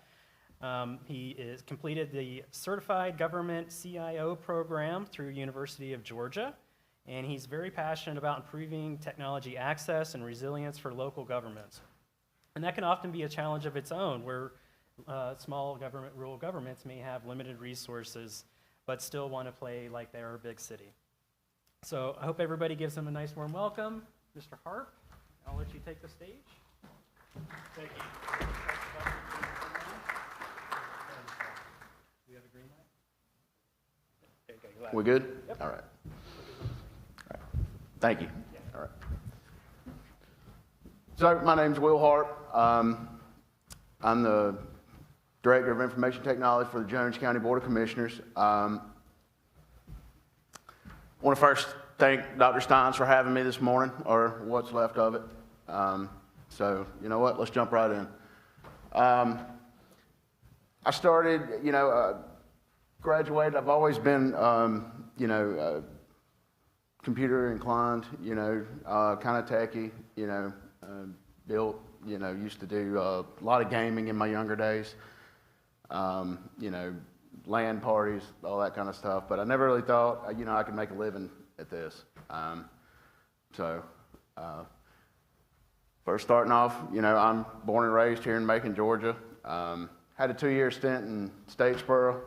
Didn't get too much accomplished down there. We'll touch on that real quick. I got my Bachelor's of Science with a emphasis on network administration in the spring of '07. I got hired at Jones County in the fall of '07. I was pretty fortunate to get a job that quick, so I was blessed with that. I was elevated to director in 2009. Technically, I had been running it anyway. I was the first full-time information technology person there. I think when I was hired, the IT director was the HR director, and her background was not in IT, so. I enjoy the outdoors, fishing, hunting, mountain biking, kayaking, whatever, just outdoors. Those are my 2 girls. They're my life. When I'm not, with them, I try to do some of the things, I like, but it, doesn't happen too often, so I'm blessed to have them. I'm gonna say a big cliche here. I really wouldn't be standing here talking to y'all if it wasn't for my wife. This December will be 21 years. I talked to you about doing a stint in Statesboro. Pretty much didn't get anything done down there. Somehow managed to, in a previous life, I was a market sales manager for Food Line. Basically a fancy way of saying cutting meat. And I had 6 people under me. So it really taught me, about managing folks, managing people. So I do hold that valuable. But I realized real quick, I didn't want to do it forever. And my wife pushed me, said, well, you like computers, go into computers. And, and I said, well, okay. And so that's how I kind of, got back on track, with school and, that kind of thing. So this was my first cyber incident, really, and I'm not talking small stuff like, pop-ups on the screen, you got to run malware bytes, that kind of stuff. I'm talking, this was the first time I actually lost data. This happened on a department that wasn't under my umbrella at the time. You remember I said I was the first full-time IT guy, so a lot of departments were kind of, out there doing their own thing, and this was one of them. It was a Windows 98 laptop, if it wasn't end of life then, I don't remember when 98 went into life, but I'm pretty sure it was. Antivirus was turned off, and she called me up and she said, where are my files? And I said, you tell me, I don't know. And so she said, she told me what she was doing, and, she said she came home one night or something, and at that time, that was probably one of about 3 laptops in the county. There weren't many. So like I said, it was kind of the wild, wild west out there. They were buying things that they wanted to buy. They weren't coming through IT for, purchases and things of that nature. So, I got looking into it, and, her files were gone. And we found somewhere in the C drive a text file with a URL about that long. And I wasn't about to click on it. I said, we're just going to leave that alone. There was very little on this workstation, time cards, that kind of thing. So it wasn't nothing you couldn't get from open records request. So I called my administrator. He said, well, what are you going to do? And I was like, well, we got to re-image it. And so we re-imaged it. Unbelievably, she still had the restore disks for that machine. So the response to that, though, was it kind of opened up my administrator's eyes, and it kind of scared me as well. And so about 2 weeks later, he called me in. He said, go over there and get them squared away. And I said, do they know that? And he said, they do now. They weren't a real big fan of me, but, once they saw what I was trying to do, I think they kind of fell in line, and, they kind of came and by the way, none of the people that were in that department then are there now. So, but yeah, we put them on the domain, gave them our antivirus, we threw a firewall in there, set up folder redirection for backup purposes, and, they were good to go, and, So that was my first really big cyber incident for me. Just a real quick, throw some stats at you real quick. 120 of the 159 counties of Georgia are considered rural. That 120 number can fluctuate depending on the source you look at, but it's pretty close. They make up 21% of the population of the state. I actually thought it was a little lower, but rural populations are slowing down. They are declining, with the exception of Atlanta, surrounding counties, and some North Georgia counties that are, almost bedroom communities of like Chattanooga and things like that. And I really suspect that in the years to come, they probably will not be considered rural, in the future. Senior population is growing. I wanted to bring that up because who do these bad actors like to target? They like targeting older folks, older generation. They're more gullible. They just didn't grow up with computers, and so they are more at risk for falling for a lot of these scams, phishing attacks, just a number of things. So I just wanted to bring that up. Real quick, I don't want to hammer on this, but if you're not sure what local government does, we just offer services. Public safety, that's sheriffs, law enforcement, that kind of thing, EMS. Public works, there's roads. Utilities, that's your water department, sewage, community development, parks and rec, local transportation, that kind of thing. You may think that, some of these smaller counties don't do this. They do, but, they're at a very much smaller extent than, say, Macon build.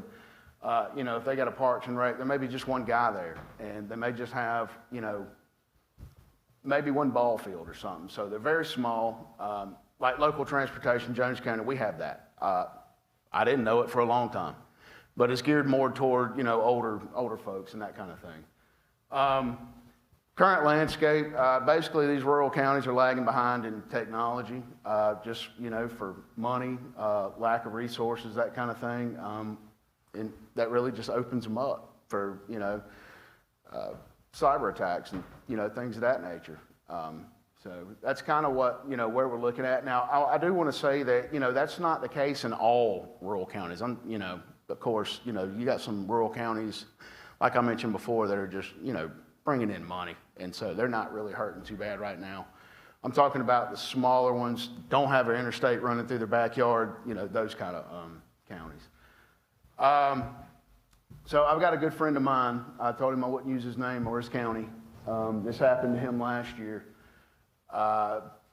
December 9th, he got a call from his sheriff's department. Couldn't get in none of the machines. And so he goes down there and sees real quick that, hey, all my machines at the sheriff's office are BitLockered. I'm not sure if you're familiar with that, but that can be a headache. He quickly found out his whole network was down. 125 workstations, I don't know, 9 or 10 servers.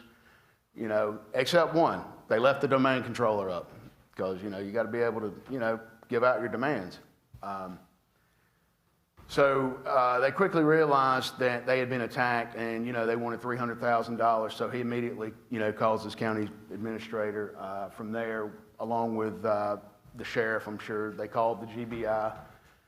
And from there, they called ACCG, and if you're not aware, that's the Association of County Commissioners of Georgia. That's who I fall under. The municipalities, like the cities, they fall under a different one. I can't remember exactly who they are, but it's very similar to ACCG, and that's who holds our insurance. So, they came out and deployed a cyber incident response team. They came in and, just started tearing things down, just, looking into everything, and all that kind of stuff. And they did find out that, it was due to an unpatched firewall.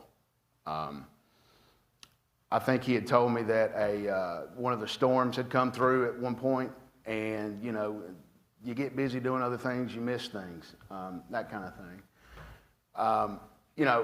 I asked him, what he learned from it, and, I wish I could tell you some of the stuff he told me. He's kind of a colorful guy, but, he said, look, we implemented an update schedule for our switches and our firewalls. He had one for his servers, his workstations, and that kind of thing, but didn't have one for his switches and firewalls. So that right there, you know, that's kind of scary. They did have good backups, so they were able to come back up, but, you know, they were down for almost a month. So one quick question on that. So if you found yourself in that position, what department are you bringing up first? I mean, are you going to bring up your sheriff's department, your tax commissioner? He didn't have a utility, so who are you bringing up? Finance department. Who's going to be the first one you're going to bring up? You know, and I don't know if there's a right or wrong answer to that, but, you know, look at the date when it happened. It happened December 9th, and that might tell you a little bit about which department they brought up first. So, real quick, these are some of the specific challenges. You know, yeah, lack of resources. You know, you could go to DeKalb County, Cobb County, and, you know, you ask them, you know, what their single biggest issue is with IT. They're going to say money. Everybody's going to say money. That's never more true than in these small counties. You know, they have, you know, real small tax base coming in. Grants are hard to come by. You know, we've missed out on our fair share of them. I did want to touch on SPLOST real quick. That is a big mechanism for us as far as capital purchases go, but there is a big limitation to that. You can't fund employees through SPLOST. You can only do like one-time capital payments on that. And that really ties counties behind their back because, you know, as more and more things become, you know, service-based, like, you know, 365, things of that nature, you can't pay for that with SPLOST funding. You know, but it is a huge boon to these small counties, but again, there's limitations to it. You know, we used it to wire our building, 100%. I'm in an old high school that was an old private school back in the 70s and 80s, and everything was, you know, segmented off, and so we used SPLOST funding to home run everything back to a central location. Lack of skilled IT personnel, that's a big one. You know, most of these places don't have IT staff. You know, there's probably one single guy that's, you know, he's smart with electronics, but, you know, he doesn't have a degree in it or anything like that. So, you know, that's the situation in a lot of these places. Statewide cybersecurity workforce shortage. That's not just indicative of Georgia, that's everywhere. There's a shortage everywhere of these guys. Limited access to training. You know, some of these places are 30, 40 minutes away from a university, you know, and yeah, you might say, yeah, let's do, you know, remote learning, but, you know, that's if they've got a good internet connection, you know, so there's issues with that. You know, Bibb County's real lucky into having, you know, 4 universities here where, you know, we're relatively close and we can take advantage of a lot of those resources.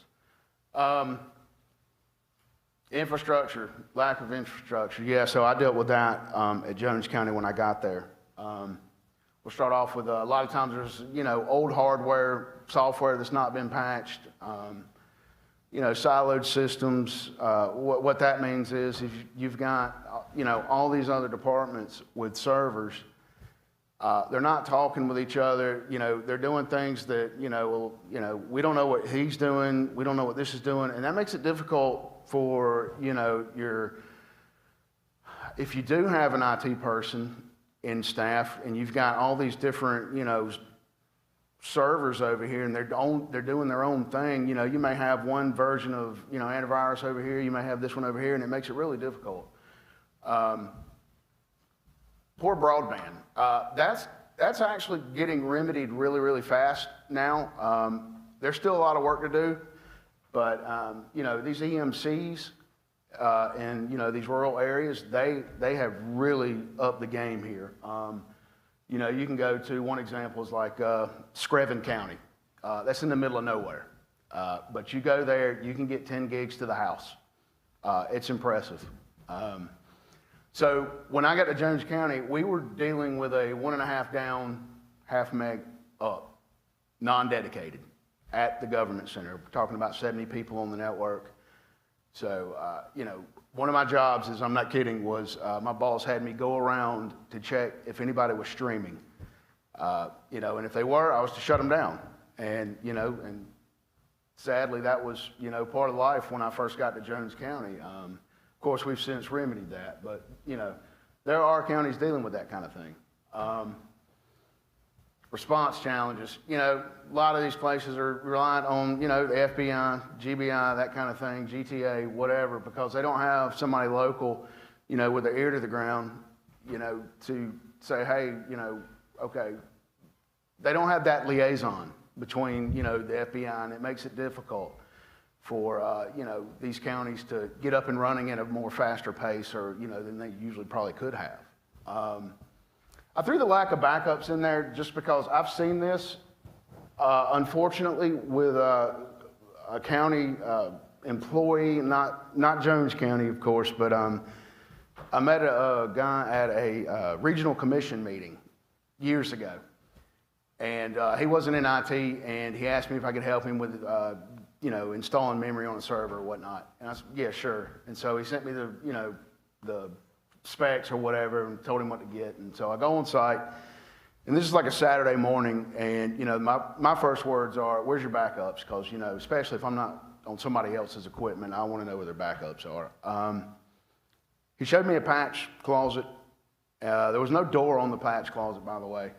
And on the floor, like, there was 2 milk crates, and there was an old LTO tape drive. I don't know if you guys remember those. And it had an inch of dust on it. Wasn't plugged in, hadn't been used in years, so I said, you know, I don't think that's what you're using. So we went ahead and put it in anyway. Everything was fine, but, you know, I told him, I said, look, man, you need to really get with your, you know, your direct supervisor and say, hey, look, this is a real problem. You know, there's no backups here. Now, I did ask him if they were in the cloud. At the time, cloud backups weren't real big, so I doubt they were, but, you know, whether he did it or not, who knows. Sharing and compliance, that's kind of big too. MSISAC's a big one. That's just a good resource, you know, for, you know, to be involved in. They offer a host of tools in there, and unfortunately, it used to be free. Might start skipping some stuff here, but, you know, kind of lost my place here. Yeah, MSISAC. So, yeah, I'm not sure if we're going to buy it, but there's some good stuff in there. Let's see. NIST compliance, HIPAA compliance, you know, CJIS, those are all real tough. NIST is real hard for me. If you want to make your head hurt, go look at, you know, the NIST cybersecurity framework. There's a lot going on in there. Rural isolation, you know, hinders timely updates. That's more so of not having boots on the ground, not having a guy on site. Doesn't really mean for, you know, bad bandwidth. But I mean, you know, if you got somebody on site, you know, they're going to hear about things in a more timely fashion than, say, you know, the, you know, public works director or whatever. Some quick strategies. Keep using grants if you can get them. Some examples, ARPA funds. That one's no longer being used. You know that as COVID relief funds. You know, you got rural broadband initiatives. There's BEAD. You know, USDA Reconnect, RDOF. You know, those are all big ones. We actually got monies from ARPA that did run fiber to our, you know, community anchor institutions and that kind of thing. Technical assistance, Georgia Technology Authority, you know, I wish I could speak more about these, but there's a lot going on in there. CISA, Cybersecurity Infrastructure, Security Agency, don't know a whole lot about them. They do have a gateway in there that you can apply to. They don't give access to that to anybody, but there's a lot of tools in there. Like I said, I'm not a part of that. You got CyberArch. That's really cool. That's put on by UGA's Carl Vincent Institute of Government. What that is they will offer a free security risk assessment for your county anonymously. And I've never done it. I've talked to folks that have, and they said it scared them. And they said it is really, really in depth. They come to your office, they get on your network, and, you know, they tell you what's going on, you know, with your network. I mean, it's pretty impressive from what I understand. Columbia County, I'm just going to briefly mention this. There's a guy named Lewis Foster that worked in Columbia County. He was a IT director. He pretty much built the, well, not him alone, of course, but he was one of the driving forces behind the Columbia County broadband utility. He took what was the funds for, let's see, ARRA, which was stimulus funding when the housing bubble hit or broke, and took $13.5 million from grants and 4.5 match, and they created, this broadband utility that they did not have the intent of building at the time. They just wanted to fiber, their local offices, and so, they quickly found out that, hey, we've got something here. There's 8 communication towers, 300 miles of buried fiber. They offer bandwidth speeds up to, scalable to 100 gigs. There's 5 ISPs that, offer last mile, service to, homes and that kind of thing. And, he says like there's over 100, anchor institutions connected by that. That's libraries, sheriff's office, that kind of thing. Red lights, they've got everything tied into this network. But yeah, if you ever meet anybody from Columbia County and you get a chance, talk to them about this if they've been there for any time, because it's impressive. I've toured it. It's nice.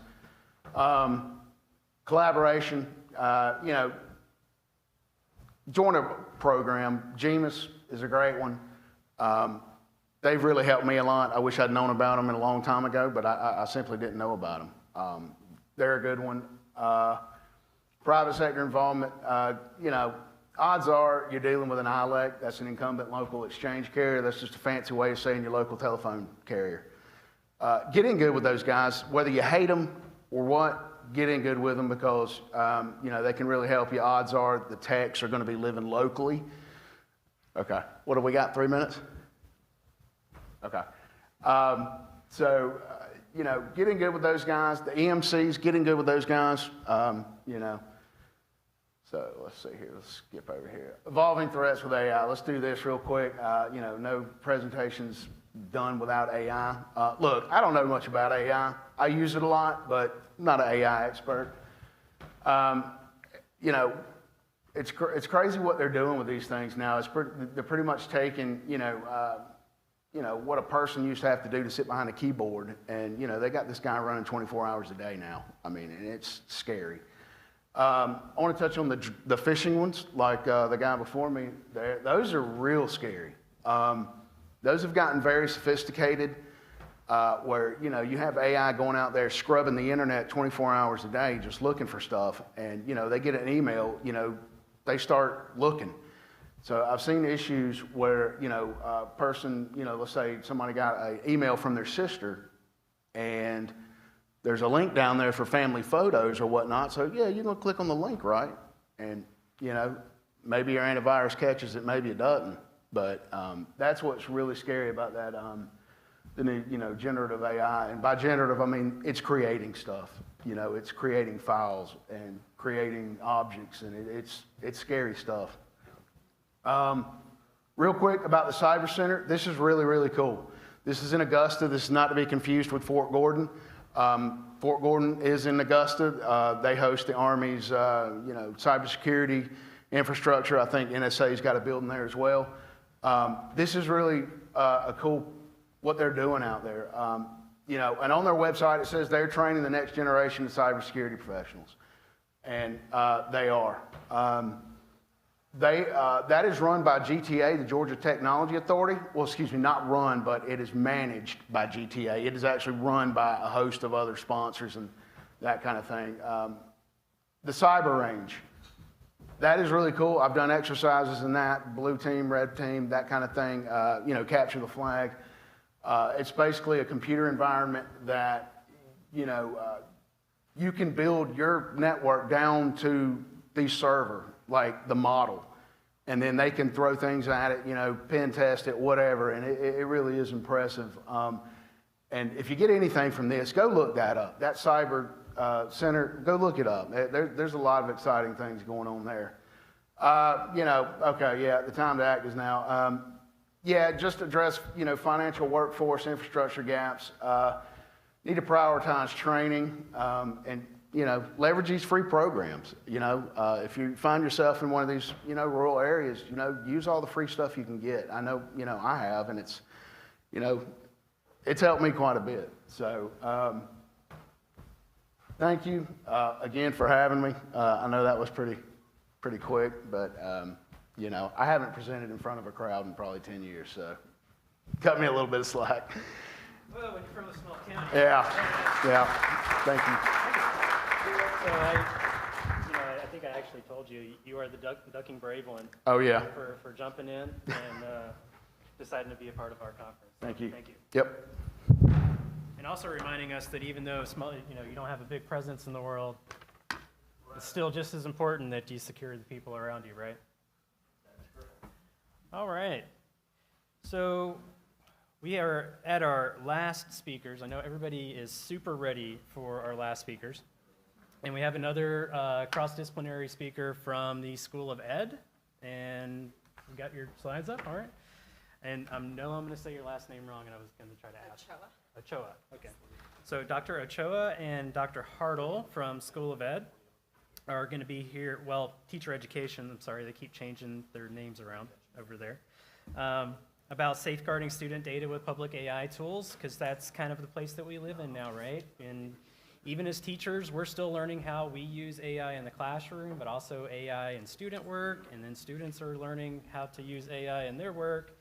And funnily enough, I found out at a conference that Georgia even giving out guidance to students on how to properly use AI is not really happening in a lot of places.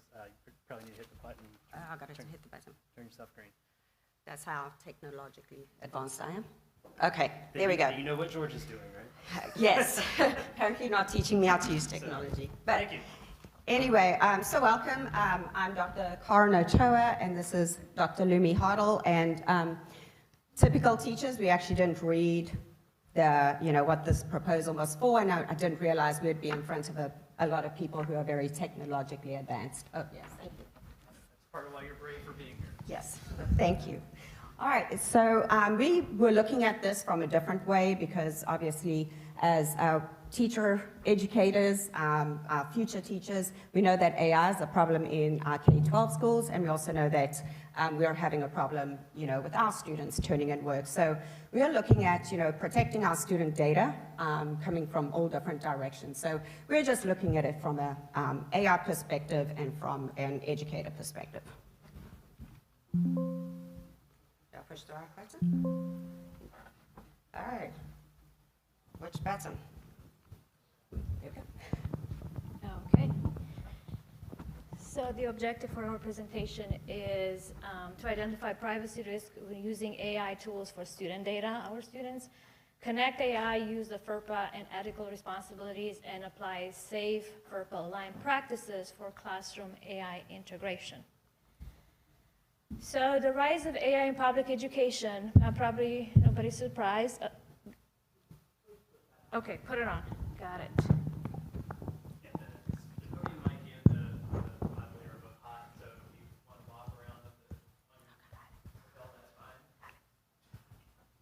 Oh, good.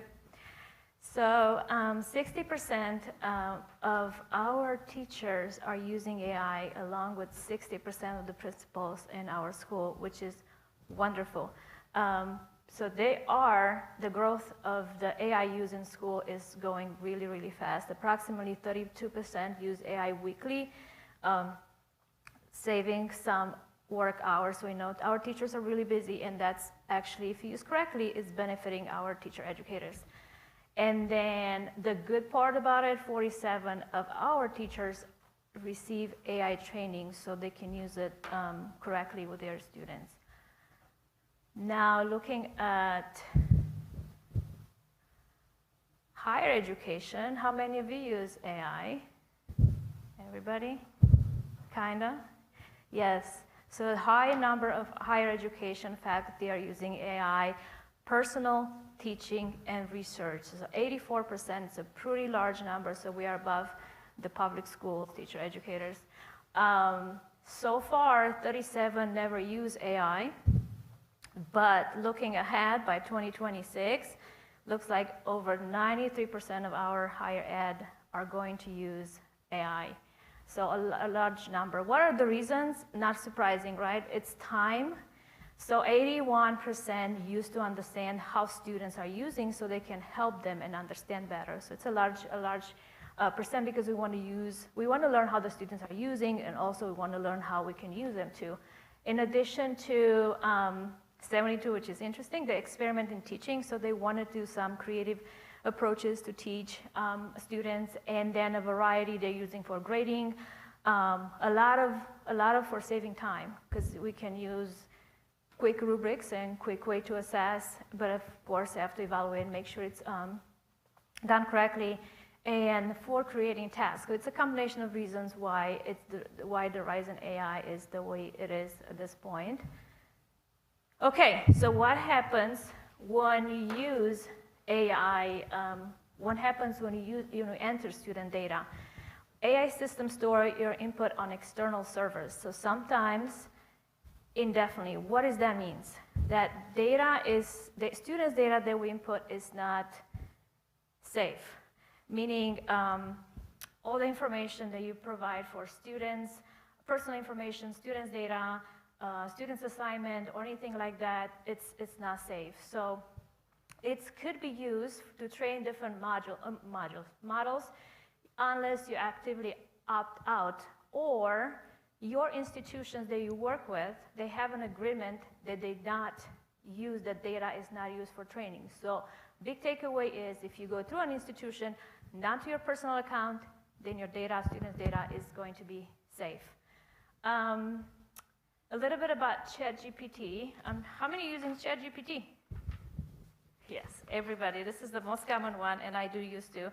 And I have a couple of, so ChatGPT is the most common use platform, AI platform, and a little bit of information. So there's a free account and a paid account. And then again, from this point of view, data can be used, if it's a free account, can be used or can be stored if you do not manually turn off the chat history. That data is not safe. Students' data is not safe.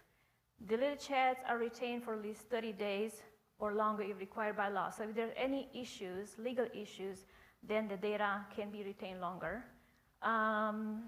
Any other big takeaways about this one?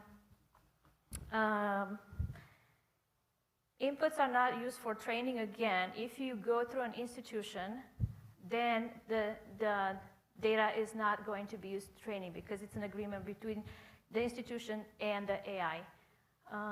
The other one is Google Gemini data. Another one is kind of similar for data prompts and outputs with the ChatGPT. The user can adjust settings again. Data may be used to improve. Again, the same thing if it's disabled through the institution. So if you go through institution, not your personal Gmail or personal account, if you go through the institution account. And then similar with this is another AI platform for Anthropic. For this specific one, again, a big takeaway is it's safe for educators if used through an institution. And the time for data retention is similar. The idea is, the big takeaway again is if you use a personal account, it could go through train auto models and your students' not data. Your students' data is not safe. If not, if you go through institution, your students' data is safe. Big comparison across all three related to the retention timeline, training, and so, etc. Okay, now we're going to move to legal framework, and my colleague's going to talk about some of those FERPA as related to students' data. Okay.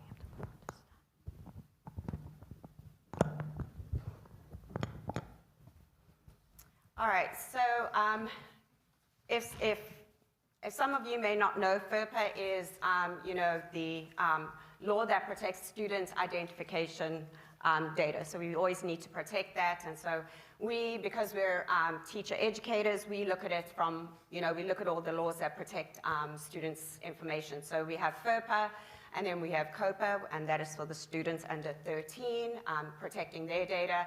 And then just looking at the different institutional policies. Now, obviously, this varies vastly depending on, where you are, what university you work for, even, different schools you work for. So AI does not override FERPA responsibilities. So we're going to speak about that. And there is a fun fact about future educators. I'm actually on a task force to create an endorsement for teachers for AI use. So teachers are going to be trained, once we get that put in place, to have that AI endorsement. So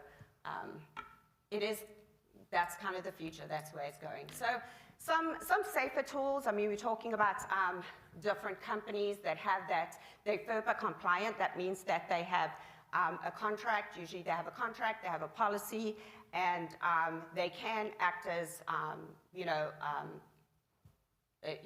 because they have this policy, then they're FERPA compliant and the schools can use them. So Magic School AI, that is obviously a elementary K-12 program that a lot of the schools now have bought a license to, and they're actually using that.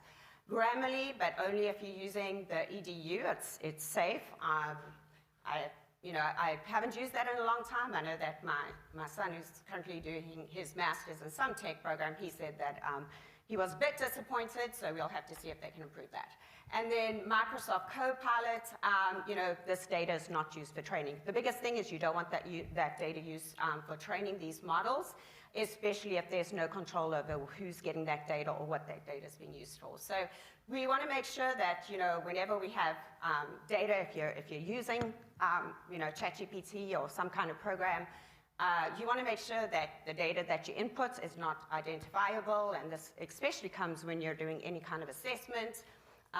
Disable your chat history and make sure you use those school accounts if they're available. Not all schools have them yet, but hopefully they will in the future. And just again, do not upload your student names and IDs with assignments. A lot of teachers are using AI for assessment. There also are a lot of ethical, we've got ethical guidelines, so if we're going to use AI for assessment, we've got to make sure that it's not just AI assessing. The actual instructor and the teachers have to have a look at the paper. It's not a replacement for that human assessment, but it does help a little bit as far as time goes. So just a little checklist. So we want to make sure, is the tool FERPA aligned or contracted? Does it store that input data? How long does it store it? What are the chances of that data getting taken, that important student data? Can I opt out of the training? So can I say, no, I don't want this information used to train a model? And can I, anonymize my inputs? And has the institution approved its use? And again, this is still very new. As we know, AI is one of those areas that is extremely new.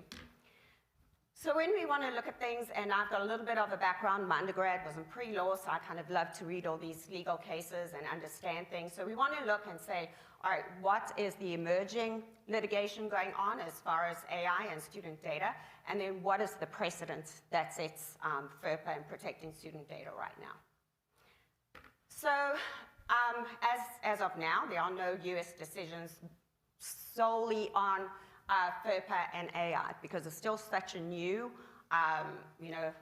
like Wild West with AI. So, but there are two Supreme Courts, FERPA precedents, and this kind of sets the landscape. Now, it's more about the students' rights. And so when we look at the students' rights, we want to make sure that they're protected. So let me go back. So the Gonzaga University versus Doe. So this is where students actually said that their FERPA rights were violated, and so they were going to sue the university. But the Supreme Court said that you cannot sue a university directly. That FERPA is actually a Department of Education governance law, and therefore they had to go through administrative processes. So that kind of told you that FERPA may not be an actionable suit against a university. The other one, and this kind of goes with, what a student record is. So if a student, a peer grading in a class, there was a student whose parents complained because their peers were grading their papers, and The scores were, yelled out in the class, and as a teacher, you're not supposed to talk about grades to other students. It's a violation of rights. However, those are not actually protected by FERPA unless they're put into the grade book. So this kind of just shows it's a basis. It gives you just the precedent of how to look at it. All right, and so now the different emerging. So here are some disputes that are going on right now. My eyesight's so bad, I'm going to have to kind of look up here. So Dovey Yale University, now this is something that is quite interesting. So this is where a student had actually run their papers. It was an economic, if I remember correctly, like some economic paper, ran it through ChatGPT. And they actually, one of the professors said it was a violation of, ethical use, and of course it's academic integrity, and so they suspended the student for a year. The student challenged it, and their injunction was denied. So they were still suspended for the year, and right now it's gone into the, it's gone to the court system, so we're waiting to see what the outcome will be, because that is going to have quite an impact on how we look at different uses of AI. The Anne Arundel County, so this is where a student, the school suspected the students had used, I think it was a 10th grade student, had used AI to write a paper, and then the school used an AI detector to see if AI was used, and they said yes, it was academic integrity, and the child was reported, and the parents said it was a FERPA concern because who gave the permission for that student's information to be uploaded into an AI detector. And so it's still ongoing. After several challenges at the school level, the school actually backed out and took away that infraction from the student, which kind of makes you wonder, so here we have a couple of things going on. So, is it a FERPA violation? And so the Department of Education is having to analyze all this at the moment. And then Escambia County, Florida, actually lived over there for a while. Parent complaints that AI vendors collected student data without consent. So we have a lot of programs that use like AI programs such as iReady, and they collect the data and they kind of give the teachers a good looking and tracking that data, and the parents said that, it was a violation. So we're still waiting to see what the outcome is that. So this is the precedent, this is the laws we're looking to set the precedents of how we go forward. So we're just looking at this. So how does teacher education, intersect with the cybersecurity? Well, we just need to be promoting ethical and informed use of technology. I use it. I have to say I love using it, and I actually encourage my students to use it ethically. So we just want to make sure that we have that innovation, but still, protecting students' rights. We want to make sure that, FERPA is still kind of governing our students, protecting our students' rights. So we just need to make sure that when you're integrating any AI platform, you know the policy, you know the use, and you know that, and just make sure it's aligning with FERPA to protect your students' data. And I think that's any questions, any feedback?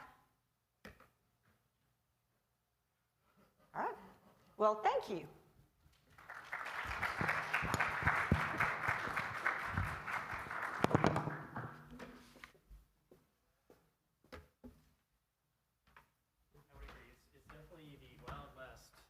Out there right now, and we're only going to get better at understanding it the more we use it, but then at the same time, got to be careful. Well, you guys ran off, but there are some bags and certificates over there for thanking, perfect. And then I have some motivational duckies to let you know that you are part of the cybersecurity squad now. Oh, awesome! Thank you. You got out of your element and you came to talk to us today, and we really appreciate that. So, to the left, please, to your right. So that kind of brings us to the end of our day, and I want to thank everybody for being here, and I want to thank all of our speakers for bringing their expertise. We got to hear a lot of different voices from a lot of different areas of academia and our local industry, even local here at MGA, as I'm still seeing Adam stayed for the rest of the time. Thanks, buddy. And for all of you exploring cybersecurity from all these different perspectives. So I want to thank all of our School of Computing staff. We've had faculty and staff from School of Computing here throughout most of the day, helping make sure that we've been trying to run pretty smoothly, and we wouldn't have been able to do that without them involved as well. And I hope that we just all kind of can take away from today's theme that cybersecurity does take a village. And if there's one thing that you could have learned is that to always verify before you click, patch before you panic, and never trust free USB drives. So if you happen to see one on the way out in the parking lot, it's probably just Adam trying to test us once again. So thank you all, and hopefully we'll see you back next year for the 9th annual Cybersecurity Seminar.